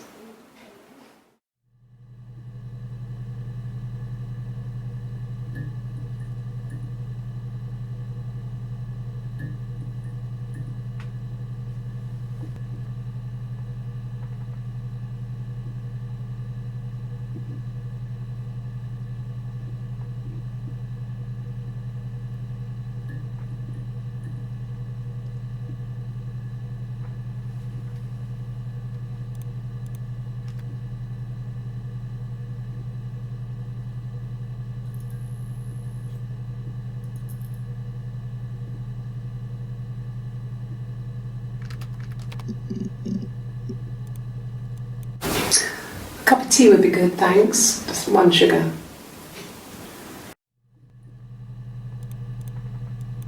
Just the 1 sugar. Thanks. Is that camera recording?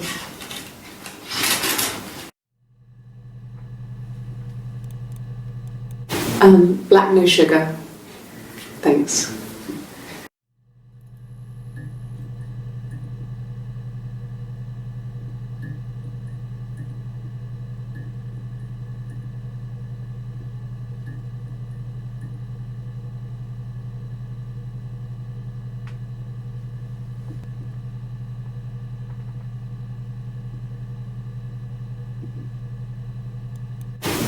Black, no sugar.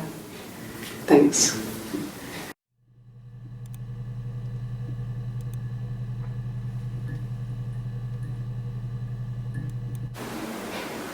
A black coffee, thanks. No sugar. I'm sweet enough as it is.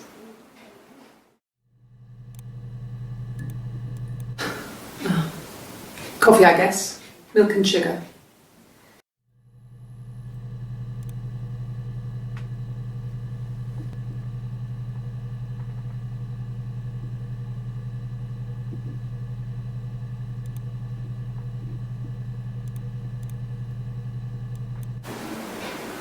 A black coffee, thanks. No sugar. I'm sweet enough as it is.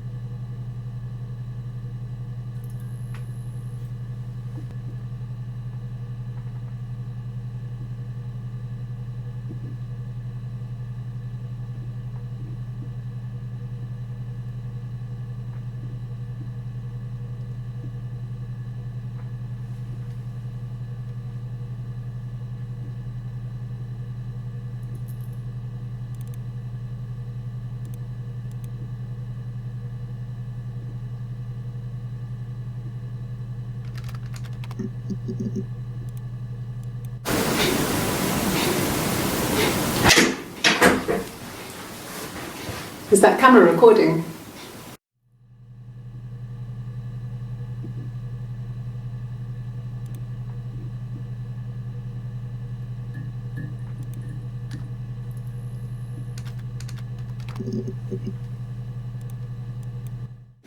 Okay? I've given blood before. Do you need to take that for your records?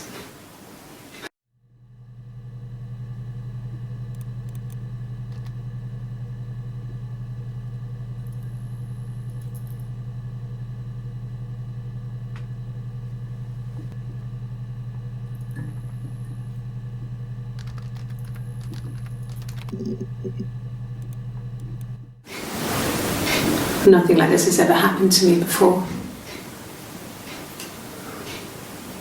The blood. It's probably the worst thing that's ever happened to me.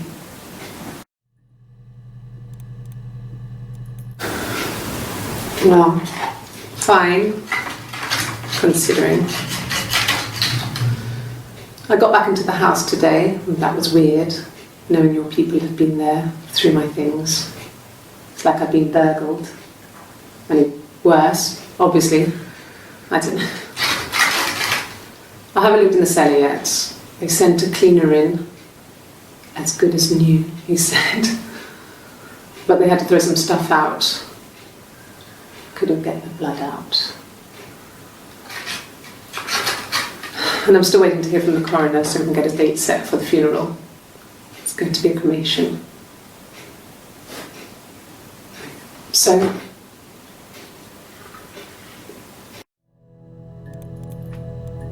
like I said before, it was 3, something like that. I walked in, saw Simon. He was on the floor of the living room. His throat had been cut. There was a lot of blood.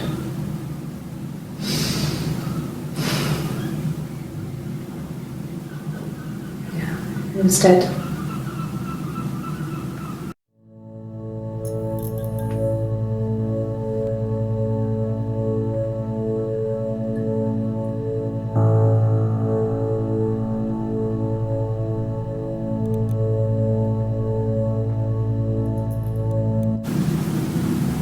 She was sat behind him.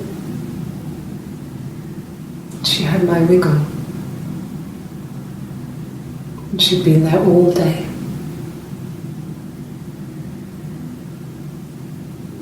And she had blood on her.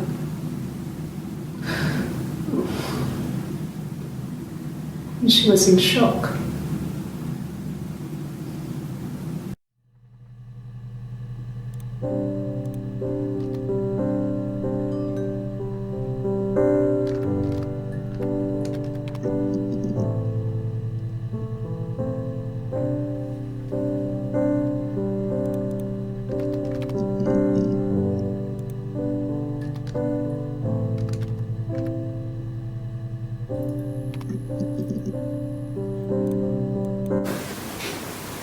No. The whole thing was wrong. The bags, I think they were from our kitchen, you can probably check that. We never go into the cellar. It's just a place we put things we don't need. Dad used to grow mushrooms there. The bags were taped up. I think it was parcel tape, but I think it was ours.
It happened very quickly.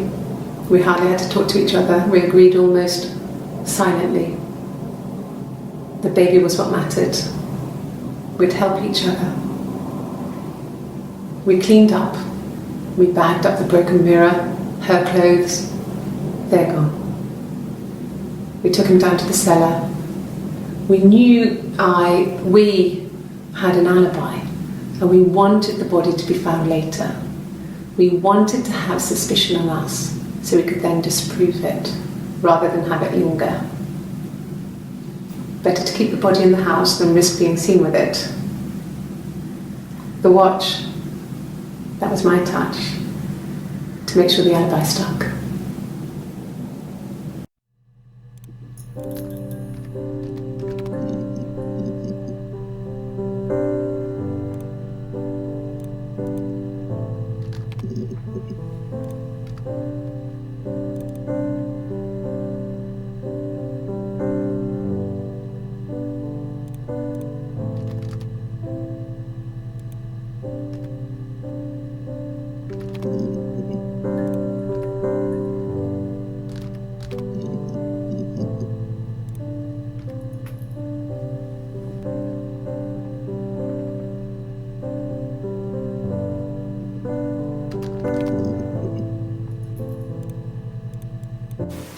And what did your wife do? She didn't kill you. You think I killed Simon because he was having an affair? Well, I didn't kill him. I wasn't even there. I was in Glasgow worrying about whether my baby was still growing inside me. I mean, why would I kill Simon? I loved him.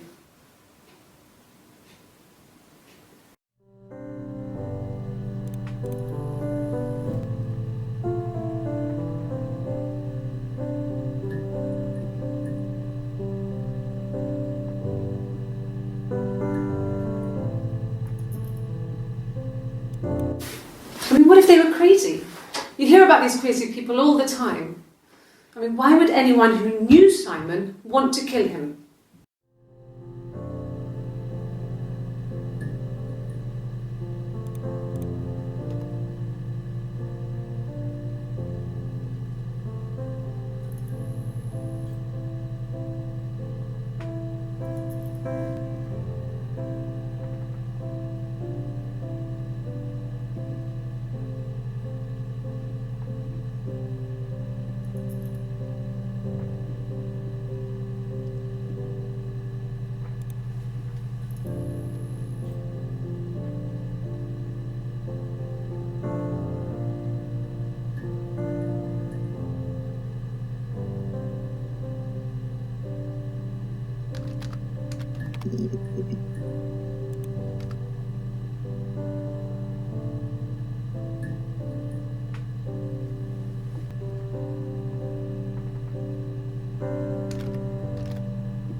When beautiful people died, we always felt like it was a sign.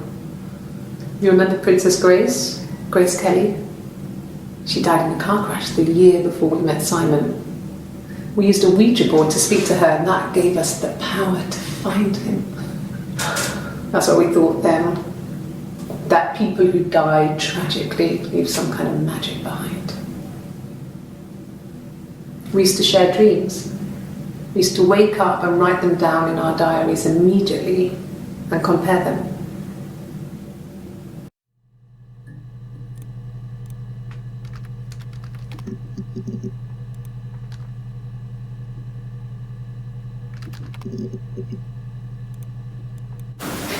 It was my birthday, like you said. We were going to have a meal at home. We had our meal. He gave me his present. I guess I didn't like the present.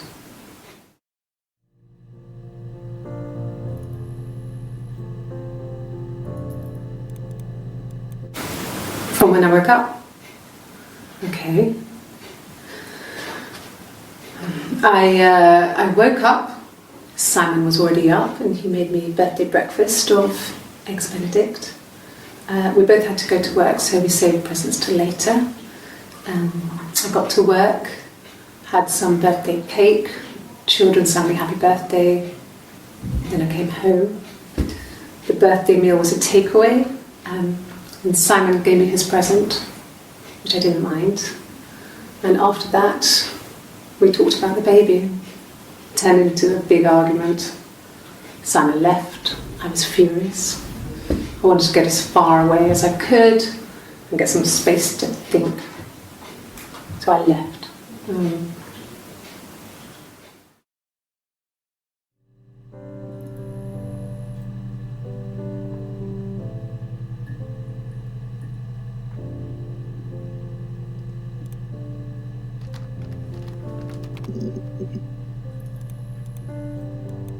Yes, that's my birthday.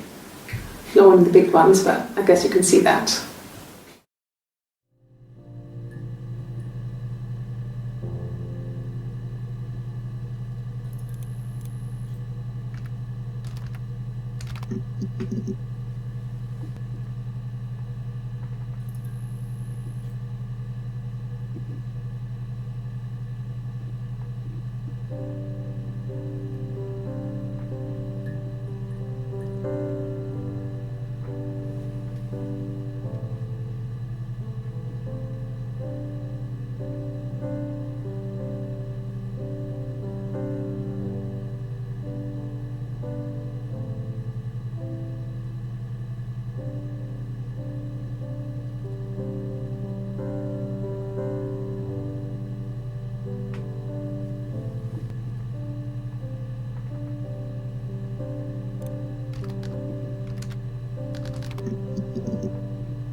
Yeah, that's...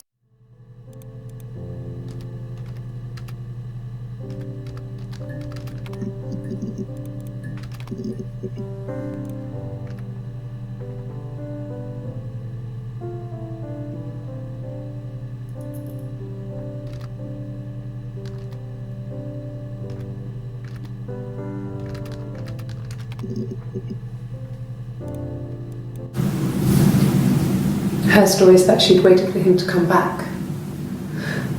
She put on my wig, some of my clothes, pretended to be me. They talked. She'd enjoyed being me. He said he wanted to be with me. Then he took out a present, another mirror, just like the one he'd given her earlier. That unique present. She went crazy, smashed the mirror. They argued, screamed. He hit her. So she grabbed a piece of the mirror and just swung it round.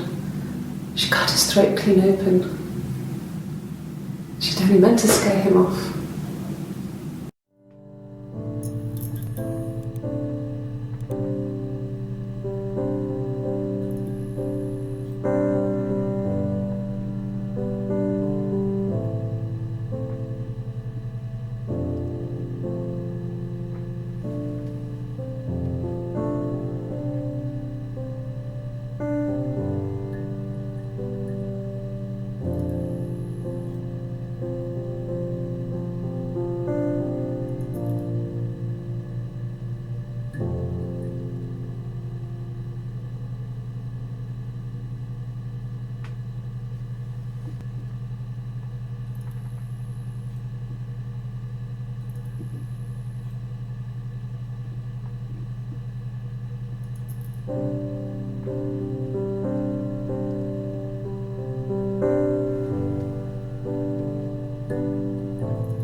There's a girl and she's staring out of the window.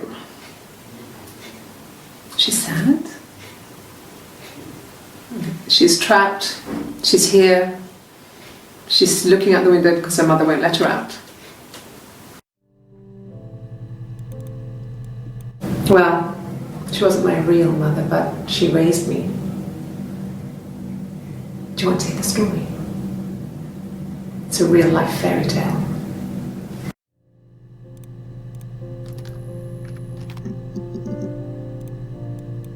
Yes, like a story.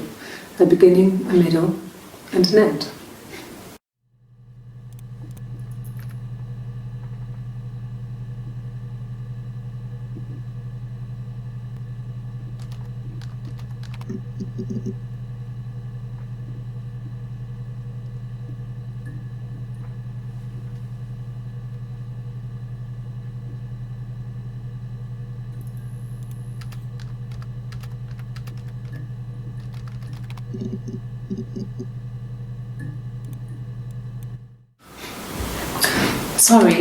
Sorry. The picture, the way it's drawn, just reminded me of the books we used to read as children. I read those fairy tales over and over, and they were so real to me. Rapunzel was my favourite. My brain is just full of it. How many of these in colour? And the Glaziers. I worked there some weekends, and Simon had a part-time job there too. That was Eric's generosity. He was always good at helping out other people's children. Simon was quiet, more thoughtful than the other boys. Even then, he had a sense of craftsmanship. Wasn't always rushing stuff. Boys that age are just running around like headless chickens most of the time. You know? Plus, he had that look. He looked like a fairy tale prince from one of my books.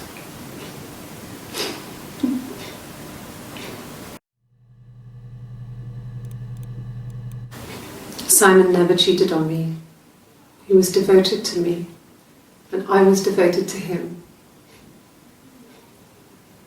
Nothing in life is easy. We were good to each other. Life isn't a fairy tale. You do what you can.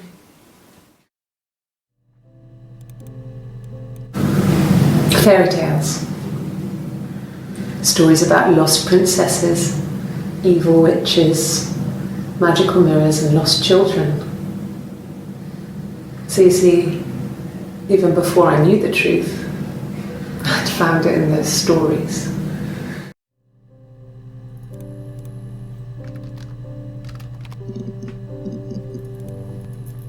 A mobile phone? Yeah.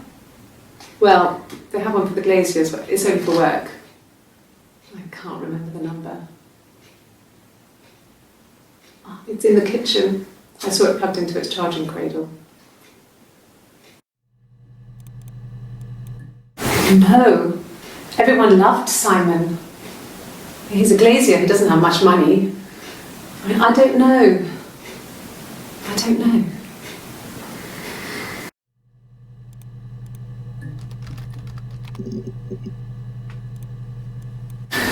Could I have a cup of tea?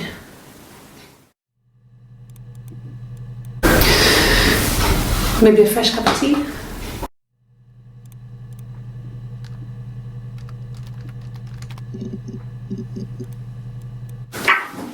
Let me see. Yes. I drove in here because I remember, well, I went over the river, and then there was a church there. Yeah. And I probably parked, well, I remember seeing a street sign called Princess Street. Yeah, there it is. Yeah, so I'm pretty sure it must be this one. There.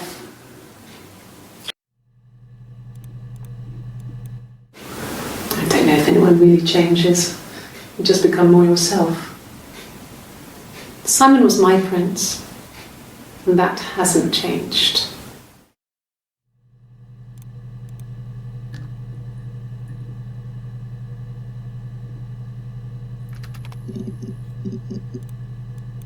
No, not drugs.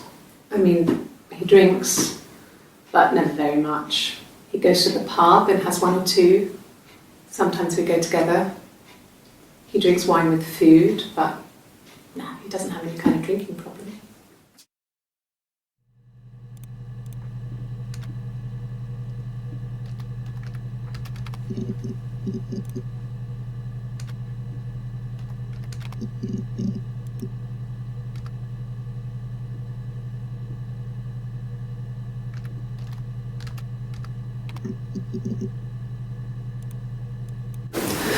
No, he was as shy as me. I asked a friend to ask him out for me. We had our first date at the Odeon in North End. We went to see Risky Business. I had on my one best dress. Simon paid, and he bought me a whisper, and I was worried about getting chocolate on my teeth.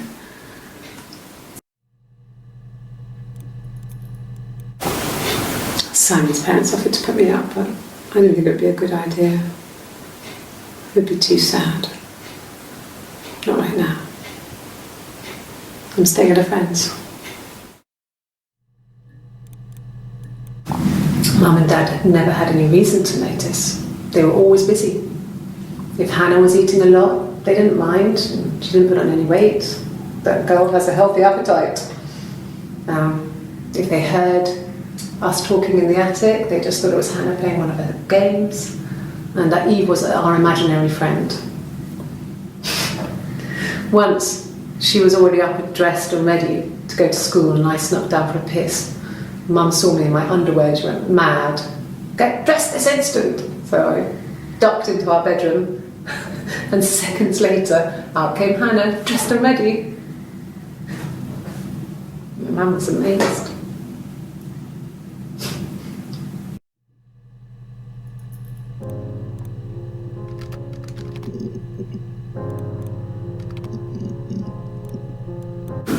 Yeah, when I was at school.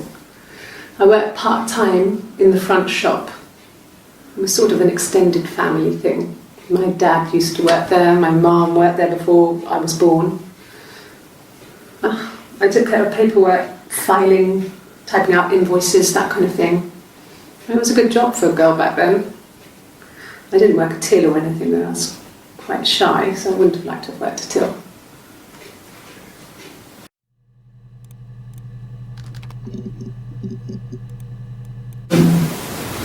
No, they were shut. Most of the windows were really hard to open anyway. They're stifling in summer. They were painted over by my dad. Could have left a door open accidentally. Or there's a cat flap in the back door.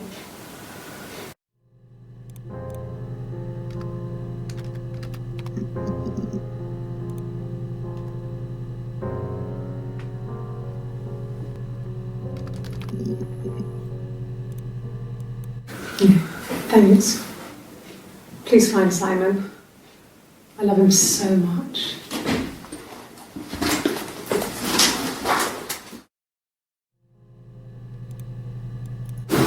No. I mean, everyone loves Simon. He was so nice to everyone. He loves me.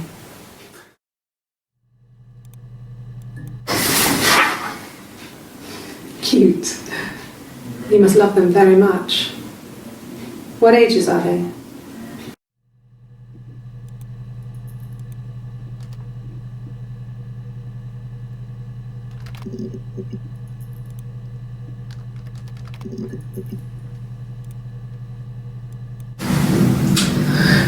I was living in the attic. It was a very hard time. I was depressed, was still pretty sick of the STD. And I came down one morning and they were dead. They were in bed and both had been sick. They'd thrown up a lot. And I'd slept through it.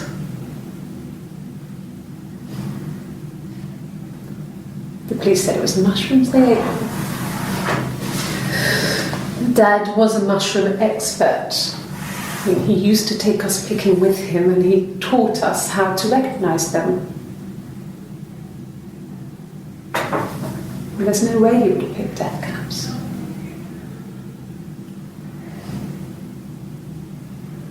But the police believe that's what happened.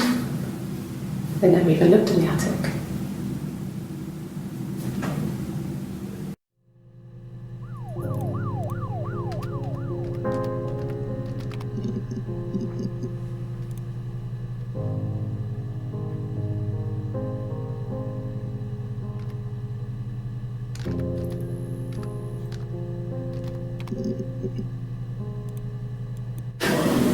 Do you have children?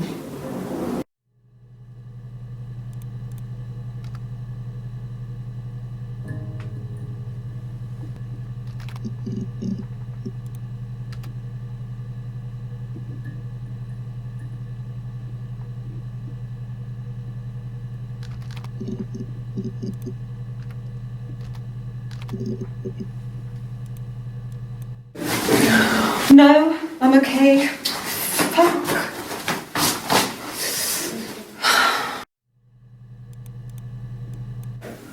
Are you arresting me? No. Fuck off. Open this door.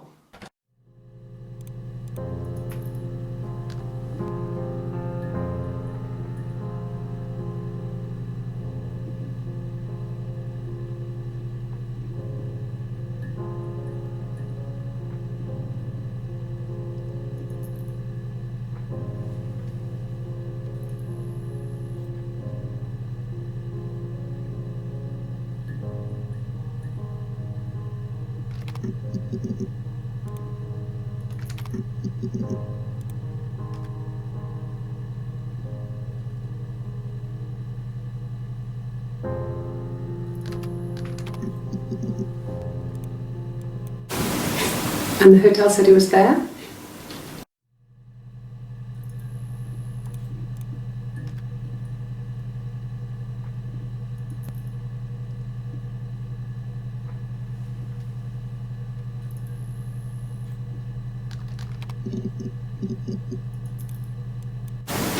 That's all that matters, really.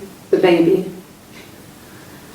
Simon's dead, but the baby, that's how he will live on. Our baby.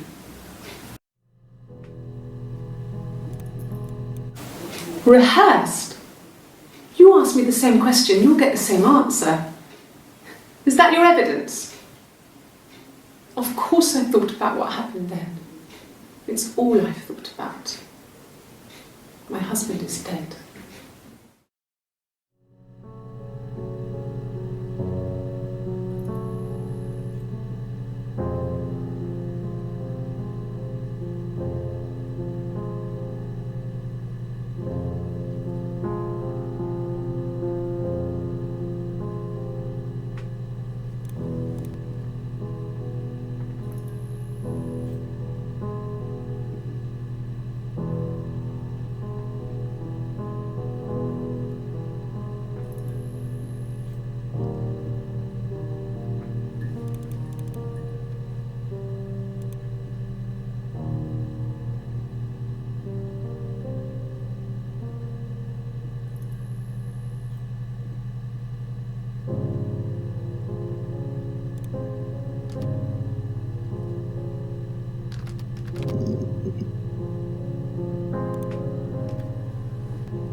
Yes, I always pull it shut and then lock the bigger lock with the key.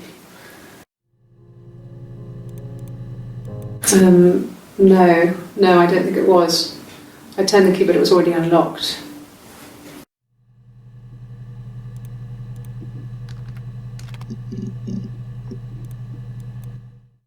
Yeah, I had to let myself in. The door locks if it swings too.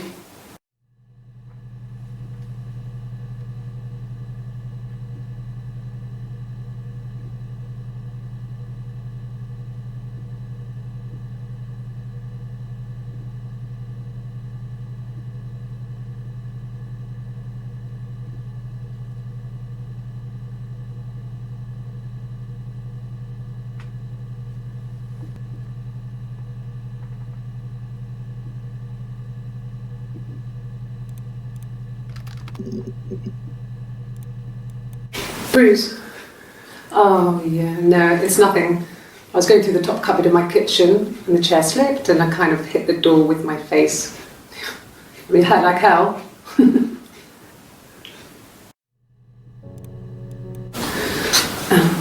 I sleep on the right side of the bed as you come in from the door. You can tell because I have 2 pillows and he just has 1.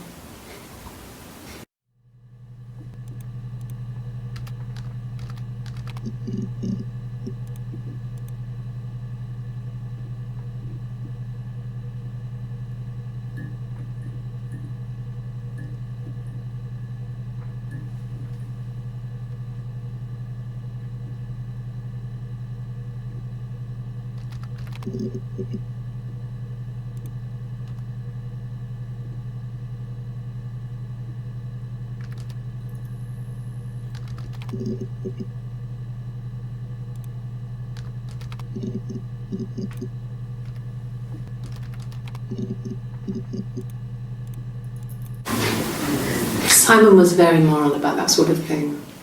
He wouldn't just walk out there and sleep with anyone. He wasn't that kind of guy. He took his marriage very seriously.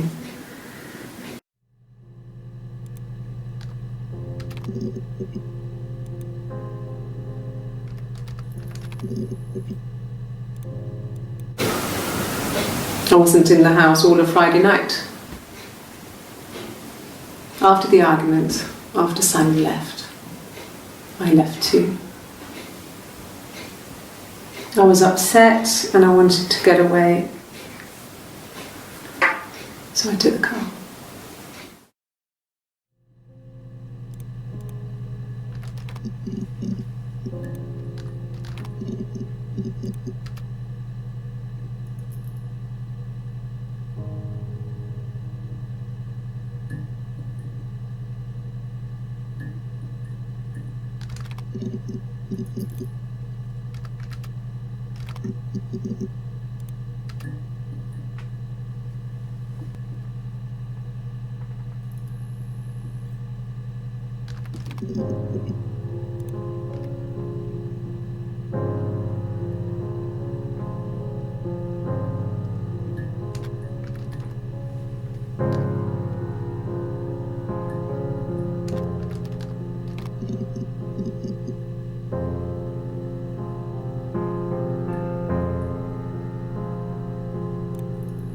Yes.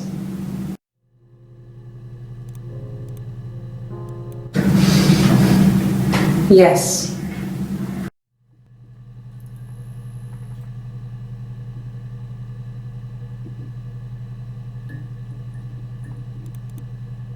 Yes.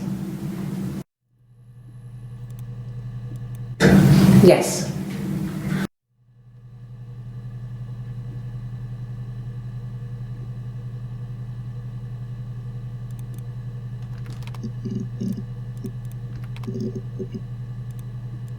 No. No. No. No.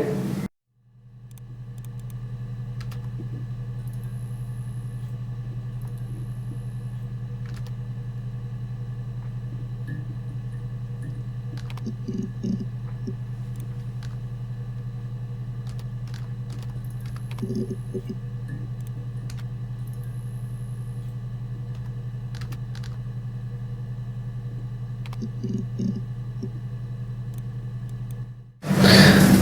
can take the stuff off now.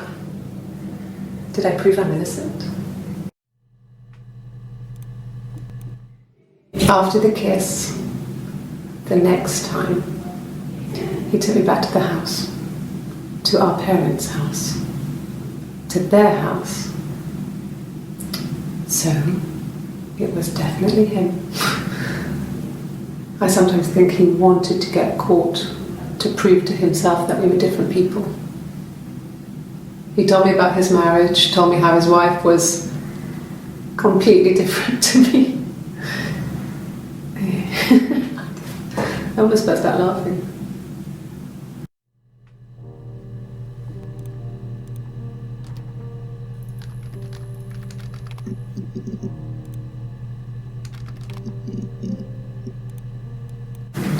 Yes. I thought about telling Hannah. I felt guilty after the kiss.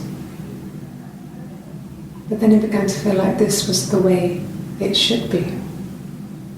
Sharing, like we had before. He never mentioned her to me.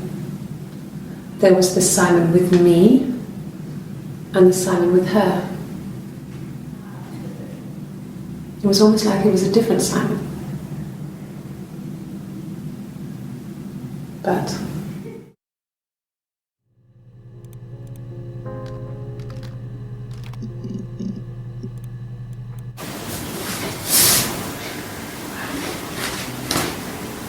okay, she's being chased.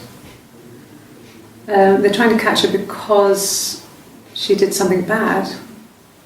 I guess she broke the rules. Or maybe they think she did something bad. Maybe it wasn't her fault. She looks scared, not guilty. Maybe it was mistaken identity. Did they catch her there? I don't know.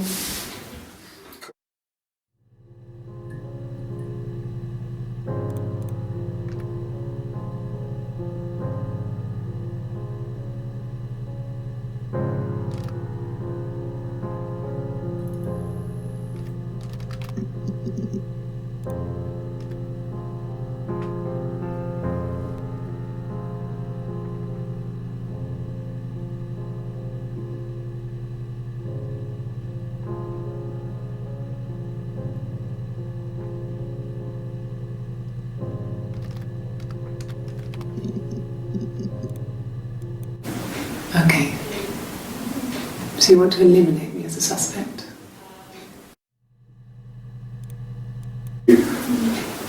That should eliminate me as a suspect. If I was in Glasgow, can't be in two places at once.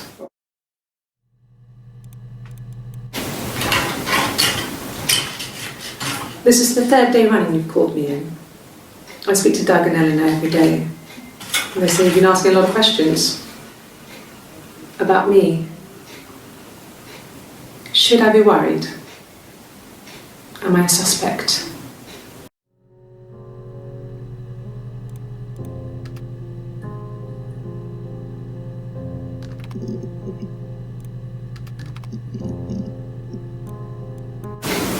What about us?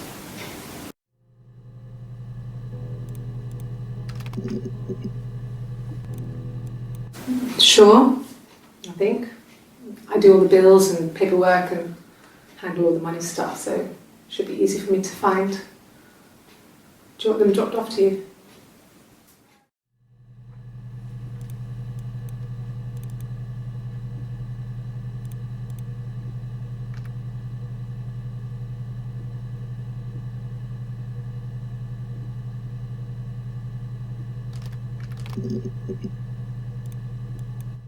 Suicide?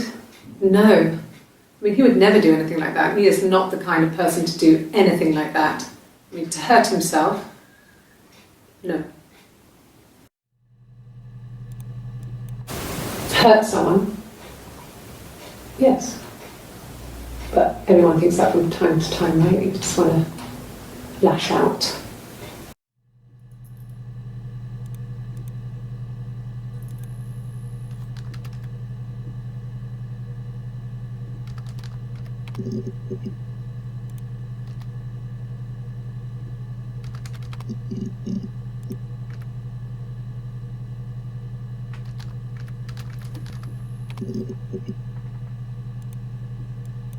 No. I'm not sure what strange would be, but he hasn't been acting odd. He's been busy at work, but nothing too stressful.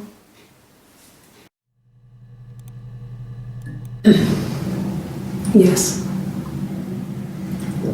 The first time we saw each other, it was strange. We both realised at the same moment, I think. We must have seen each other before, but there was this instant when we first realised it wasn't a reflection. The reflection was staring back. I think I was 5. It was my birthday. My reflection was wearing a party hat and waving. I knew what party hats were from books. And it suddenly occurred to me, today must be my birthday. I waved back and we just spent ages waving at each other and copying each other's movements.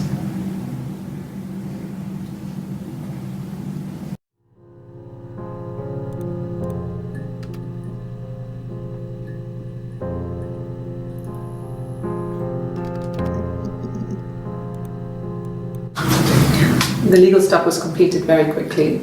Hannah moved back in with Simon. Eric gave Simon the week off to help with the move. He decorated, modernised wallpaper, curtains. Hannah insists the attic be left as it was, dollhouse and all. Simon never went up there. Then she told me she wanted to help more. She said I should move in with her. She would come clean with Simon about me. I was family, I couldn't have a baby in a bedsit. I told her I didn't want to tell Simon. Told her to wait for the time being.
I wasn't in the house.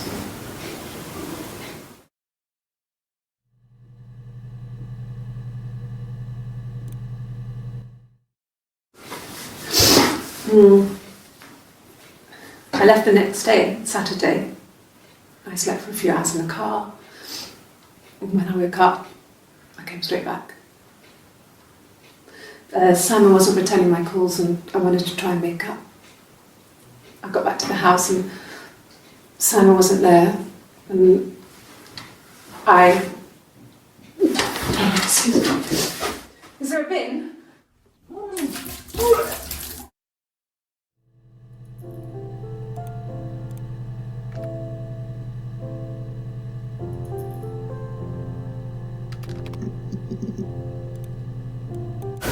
Okay, I'll try my best to remember.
Well, there you go. How many kids?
We loved our cat, Domino.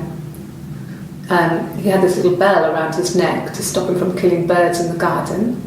And we used to write each other notes and put them in the bell, and we could send them to each other. Mum found some of the notes once, and she thought I was just writing to myself because our handwriting was identical.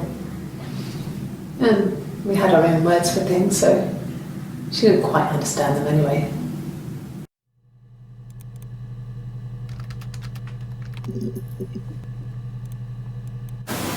No cat. My parents had a cat before they died called Domino. It was this little black thing with white dots. And we never did anything about the cat for that, but if you were thin, you could maybe squeeze through it.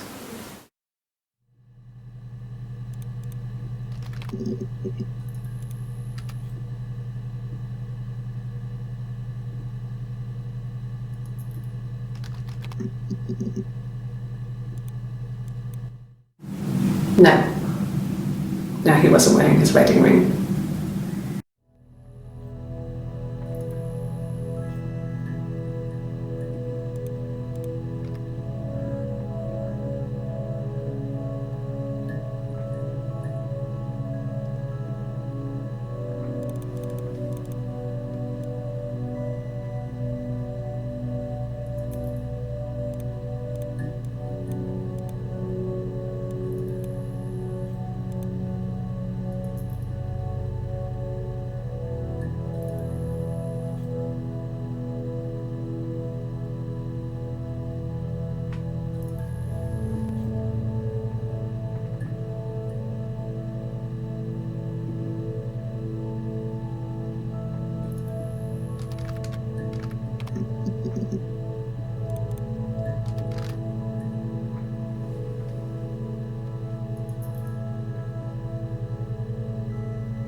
There was a conference, something to do with double glazing, in Oxford.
Okay, sounds weird. I'm not great at making up stories.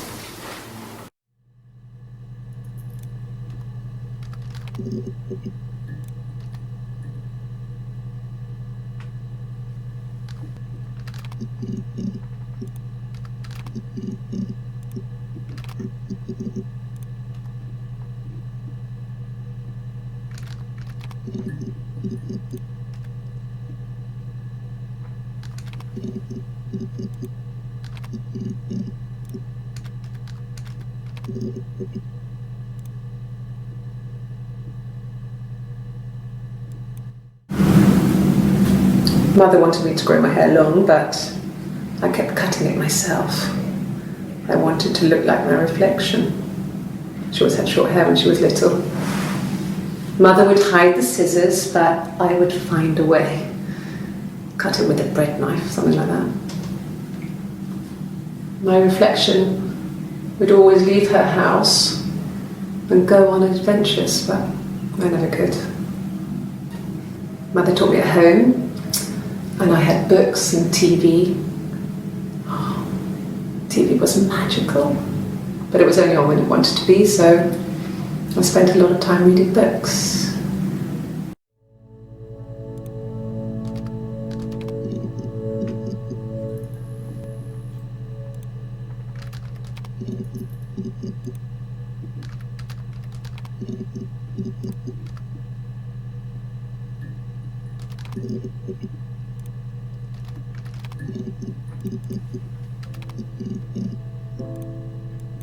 No, Simon wasn't seeing another woman.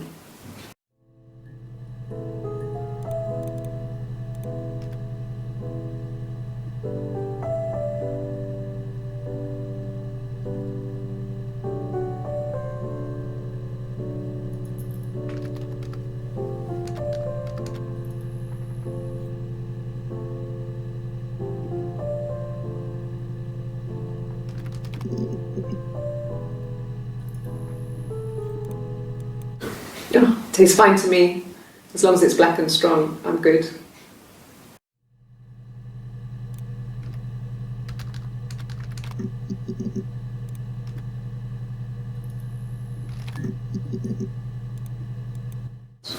Did I pass? Sorry, I messed it up with all that Rapunzel stuff. Do you need me to do that card again? I think so. I mean, to get into our garden, we'd have to climb through other gardens. All the gardens back onto each other, so you'd have to climb over 1, 2, 3 gardens to get to ours. I mean, did anyone see anything? Did anyone see anyone come and go? An intruder?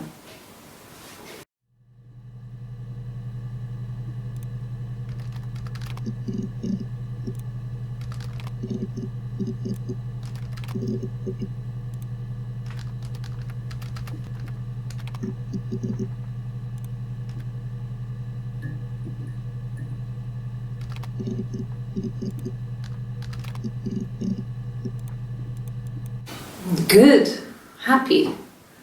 I mean, ups and downs like any couple, I guess, but we've been married for over 10 years.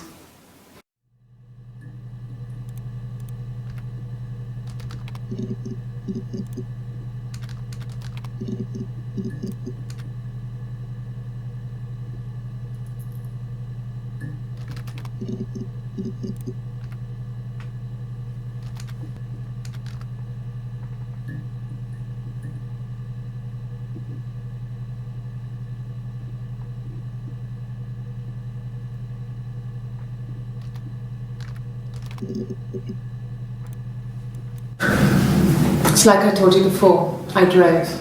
I took the car and drove. I don't have my own car, but I have a spare set of keys. I just drove north.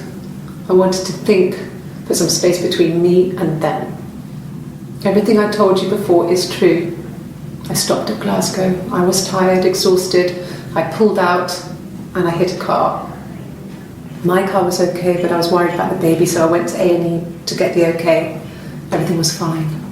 Slept in the car. When I woke, I tried to call Hannah from a payphone. She wasn't answering. And then I decided to drive back. I had decided that she was more important to me than Simon.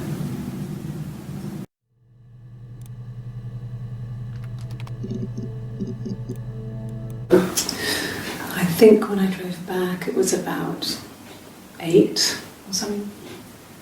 And I got back to the house about 3.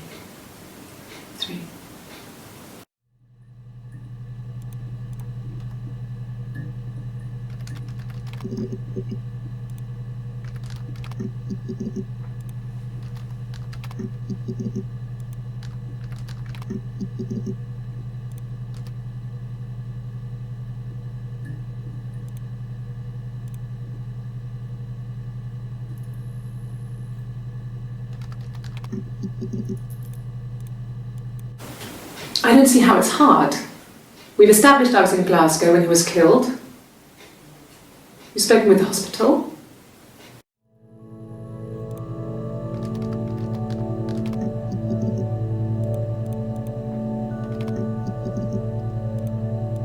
Ask the hospital.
An affair. Simon wasn't having an affair.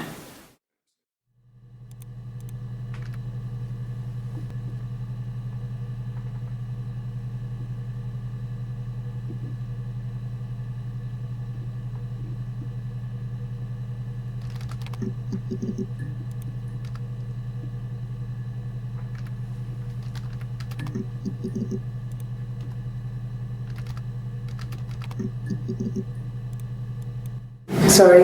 Yeah, I get it. Yes.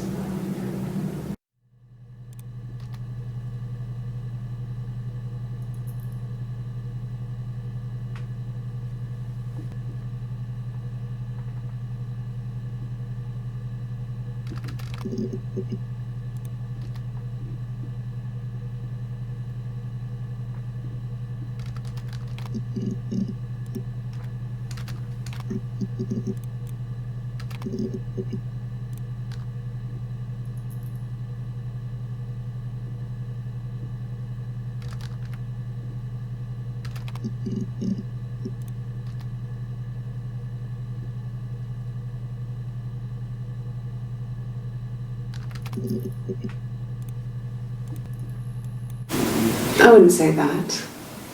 It could be passionate. It's just, it was more than that. It wasn't just sex like I had been with the other boys.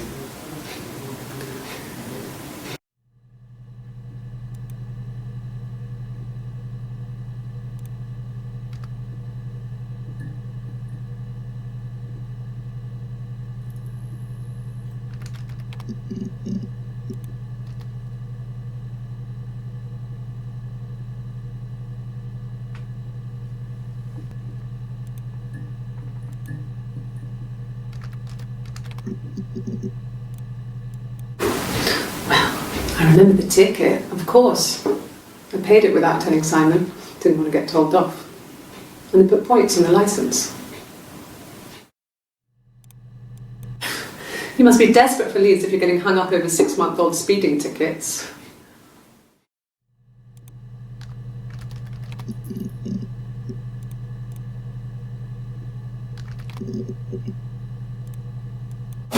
Well, I don't know. I probably had to pop out and get something, that's why I was speeding. And that wouldn't have been noted on my timesheet. But I really can't remember back to February.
I wanted to see my reflection.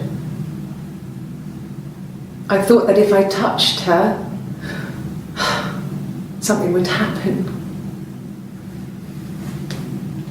We would become one. One girl. The fairy tale was over, the witch was dead, and I'd be restored to my rightful place.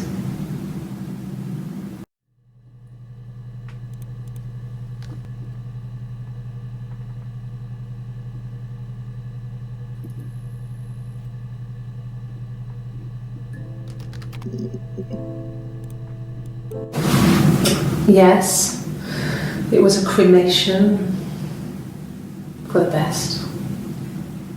We both wore black and had veils, so it was easy. And after the funeral, everyone came back to the house. Hannah served up sandwiches, and I stayed out of sight.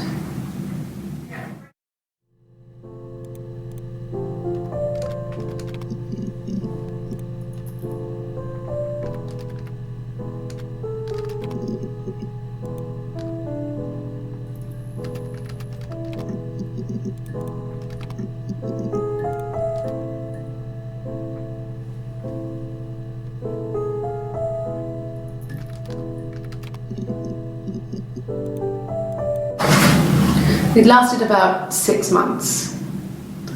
I tried to carry on, but everything was different. Hannah insisted I not pretend to be her around Simon, let alone sleep with him. We didn't share him like the others. The rules had changed. Me living in the attic had become weird, in a way it hadn't been before.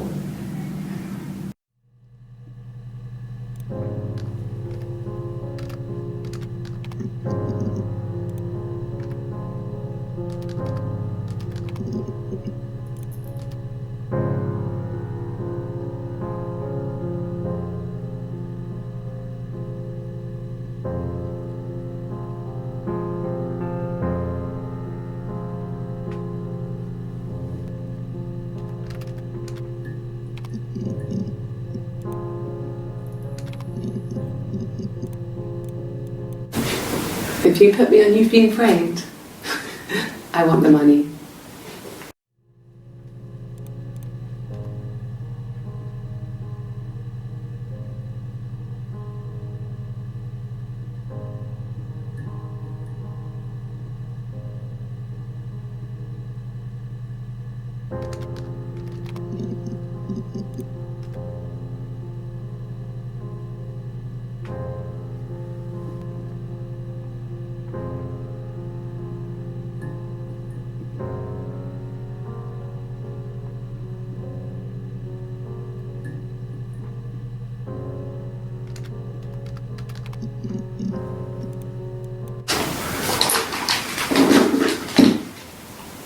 On his throat.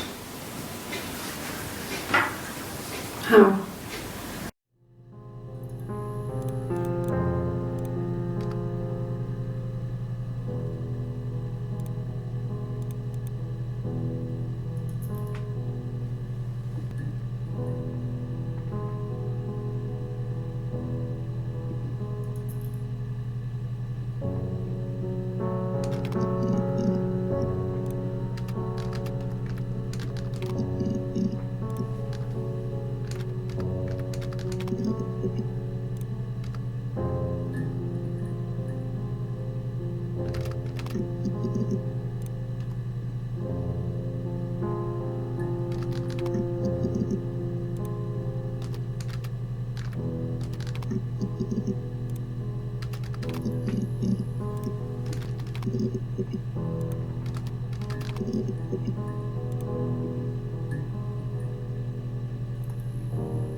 It was late, early Saturday morning.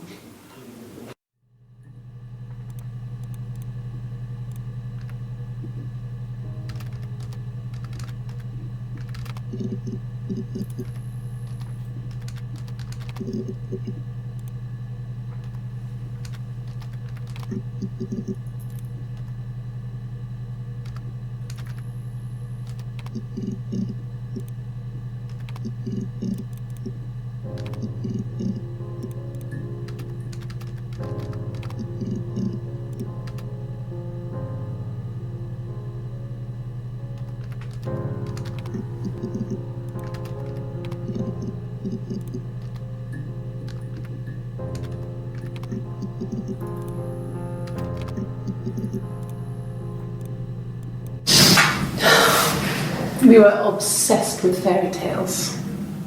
Not just the pretty, pretty ones, but the traditional ones. They were dark and real, bizarre and violent. Felt like life. We had this huge old book that I think Mum must have bought from a library sale. The illustrations had thin tracing paper over them to protect them. They were in colour, shiny plates. At the front of the book was an index of illustrations. We read that more than the actual stories.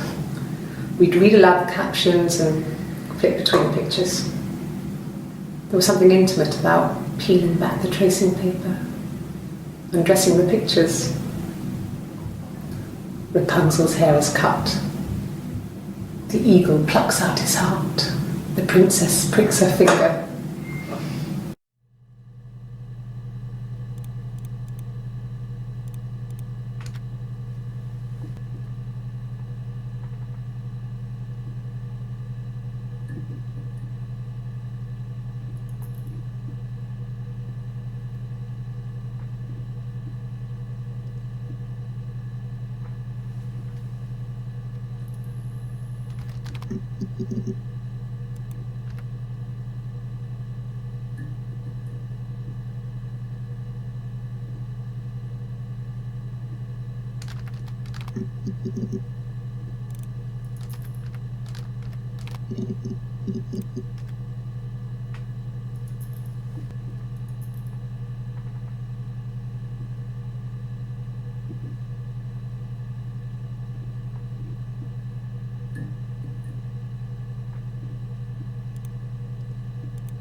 Mum and Dad never knew what was going on and got so good at it.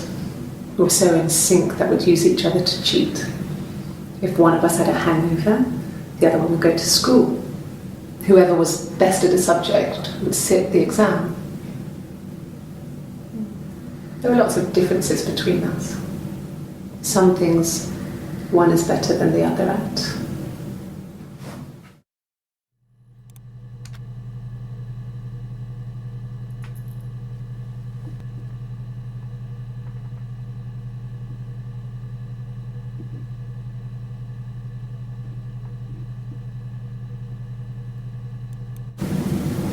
Mum and Dad never knew I was so good at it. We were so each other to cheat.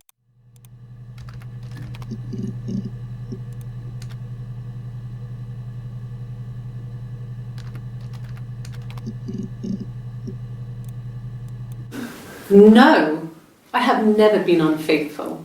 I've never cheated on Simon. Have I ever cheated on Simon? You asked that question yesterday.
Yeah, I guess.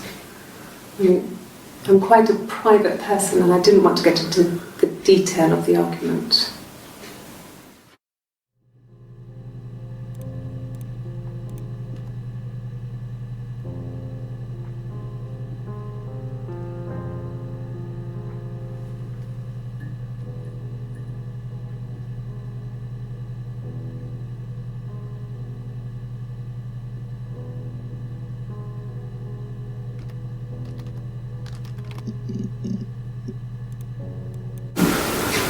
In the bedroom?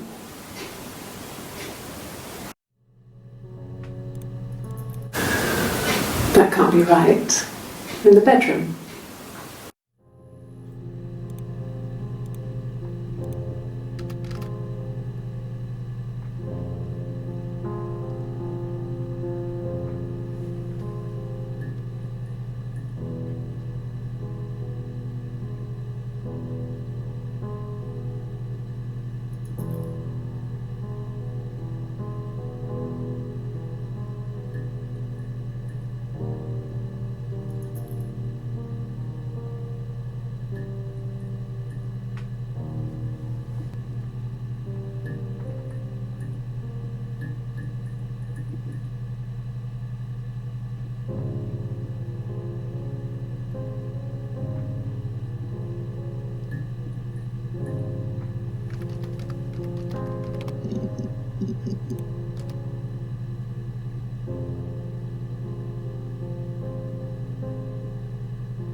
It's the Rockington Arms, the Rock.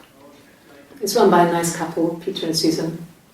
There's some other regulars there that Simon likes to drink with, and the barmaid they have in sometimes, Helen.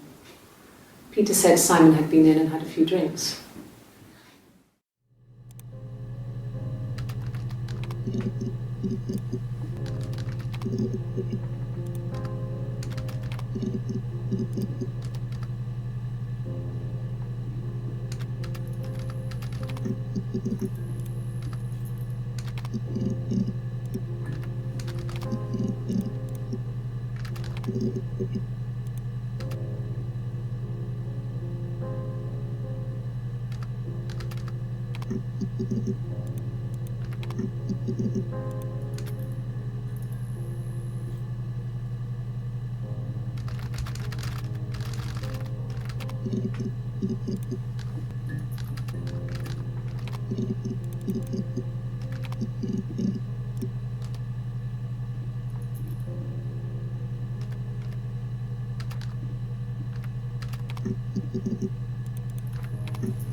No.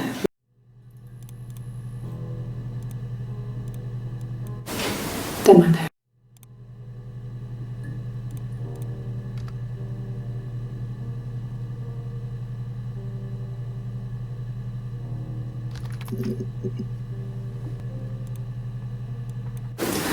No.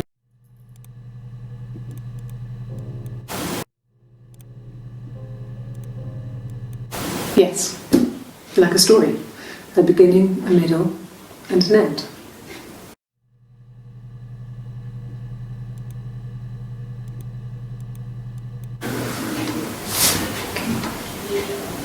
Well, she has a knife. She's been cooking, I guess. She's been cooking him his favourite meal. She's his wife. And he's asleep and she doesn't want to wake him because he's ill. That's why she's sad. Because he's ill and he might die. It's kind of a sad story, so I'm not sure how it ends.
She's crying.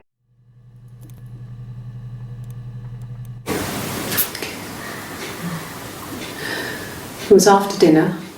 I'd spoken to Sam's parents on the phone.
Black coffee, thanks. No sugar. Sweet enough as it is.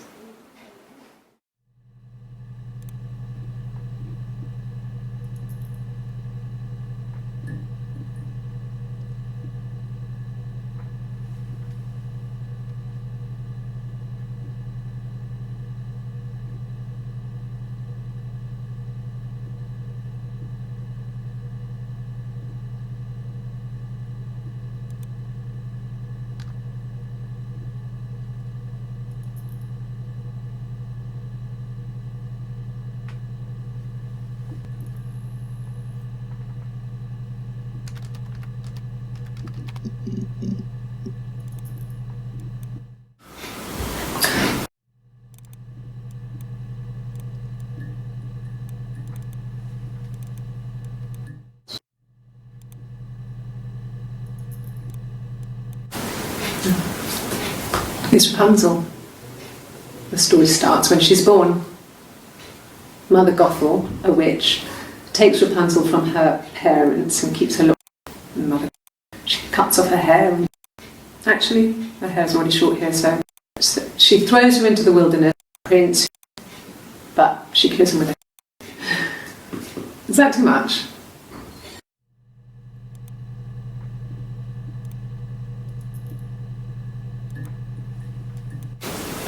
Could the hairs have come?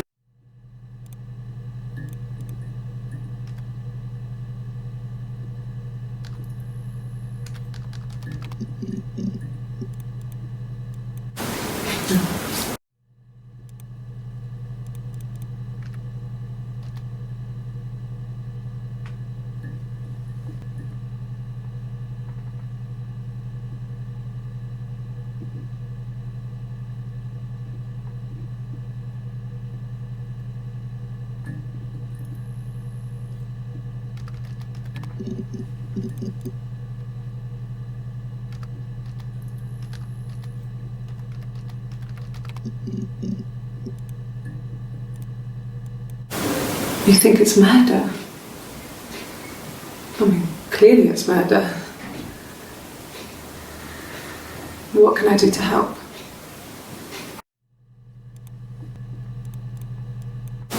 Yes. It was... He... whether to keep the baby. I wasn't really ready to talk to him about it.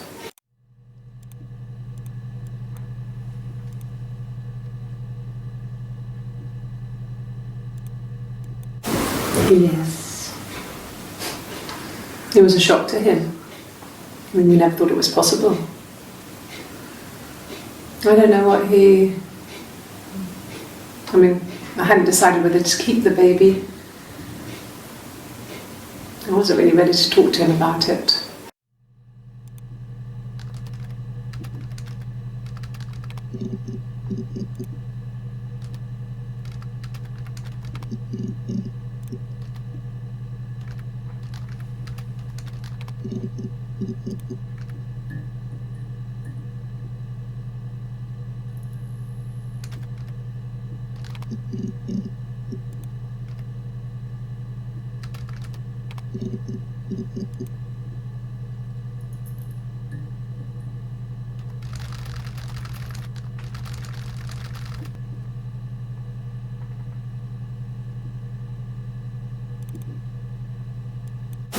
Yes. I wasn't really ready to talk to him about it.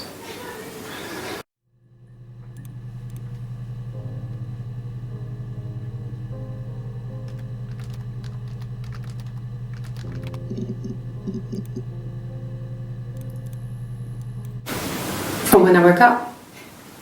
Okay. From when I woke up. Made me birthday breakfast of eggs Benedict. We both had to go to work, so we saved presents till later. I got to work and talked about the baby. Simon. I wanted to get as far away as I could.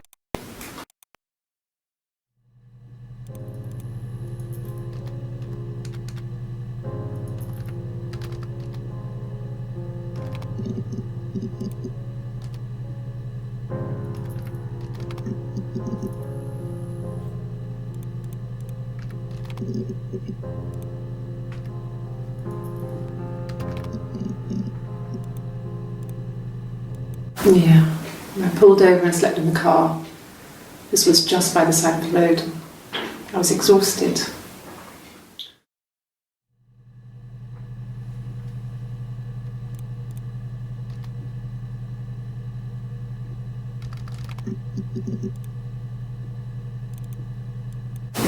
Yes.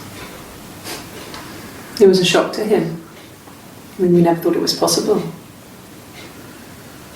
I don't know what I hadn't decided whether to keep the baby. I wasn't really ready to talk to him about it.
From when I woke up.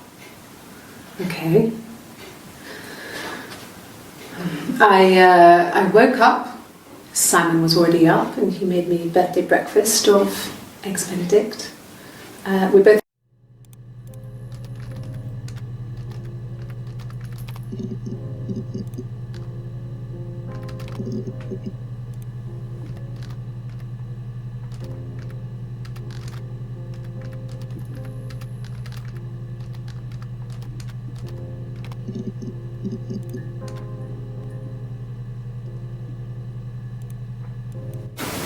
From when I woke up. Birthday. We saved presents till later. Happy birthday. Then I came home, had some birthday cake, takeaway. The birthday meal was a takeaway. And Simon gave me his present, which I didn't mind. And after that, we talked about the baby. It turned into a big argument. Simon left. I was furious. I wanted to get as far away as I could and get some.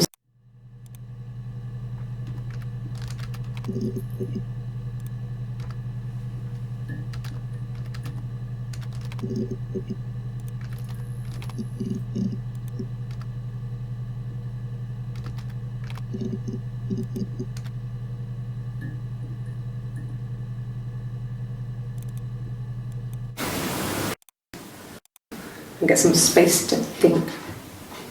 So I left. I was furious. I wanted to get as far away as I could and get some space to turn into a big mind. And after that, we talked about the baby.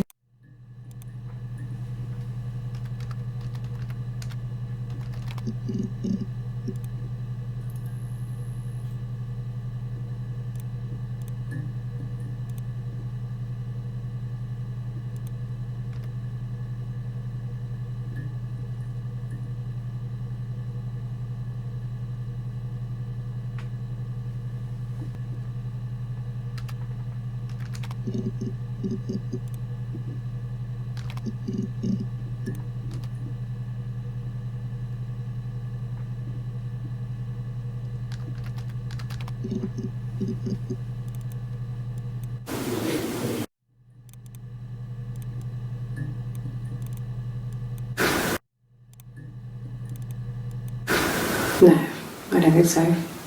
Glasgow was deserted that early in the morning.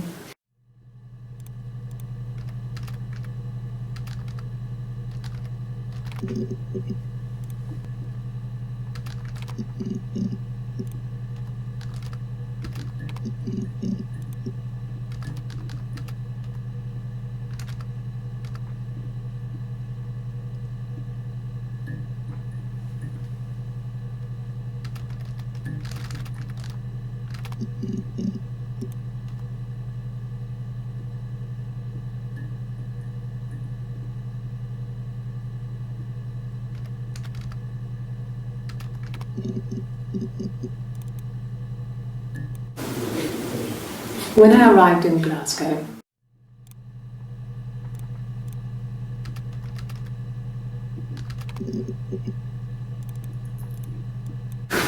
no.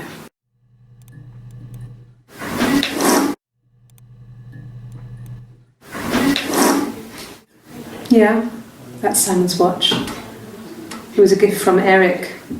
He got it this year. It was a wedding anniversary gift. Steel.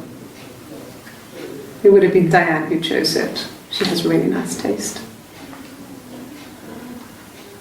That time, it must eliminate me. I was in Glasgow then.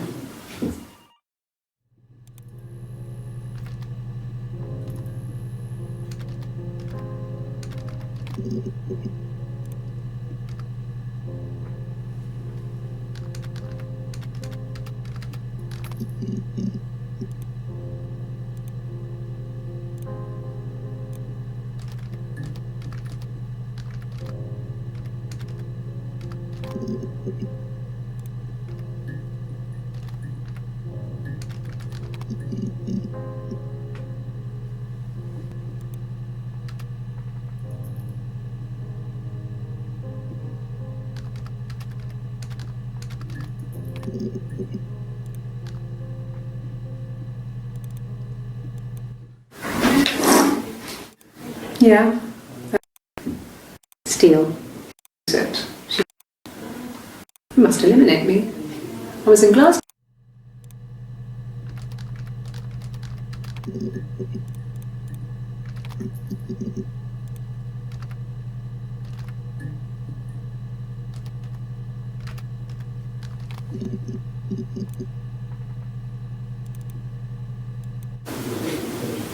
When I arrived in Glasgow, I did badly. It was so bad. He made sure. There's a scratch on the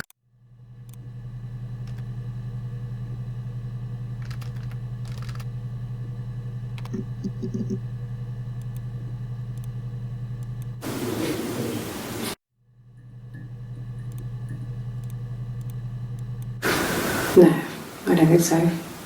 Glasgow was deserted that early in the morning.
Yeah, that's Simon's watch.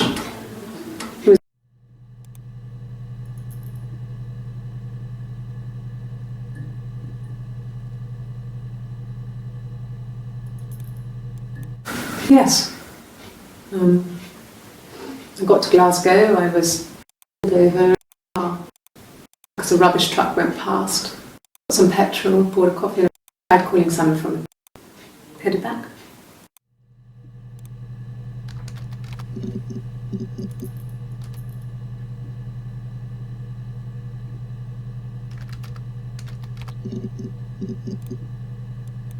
Yes.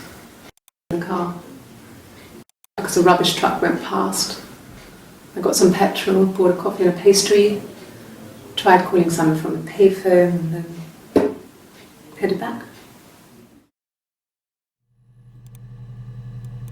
Yes. I got some petrol.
I didn't.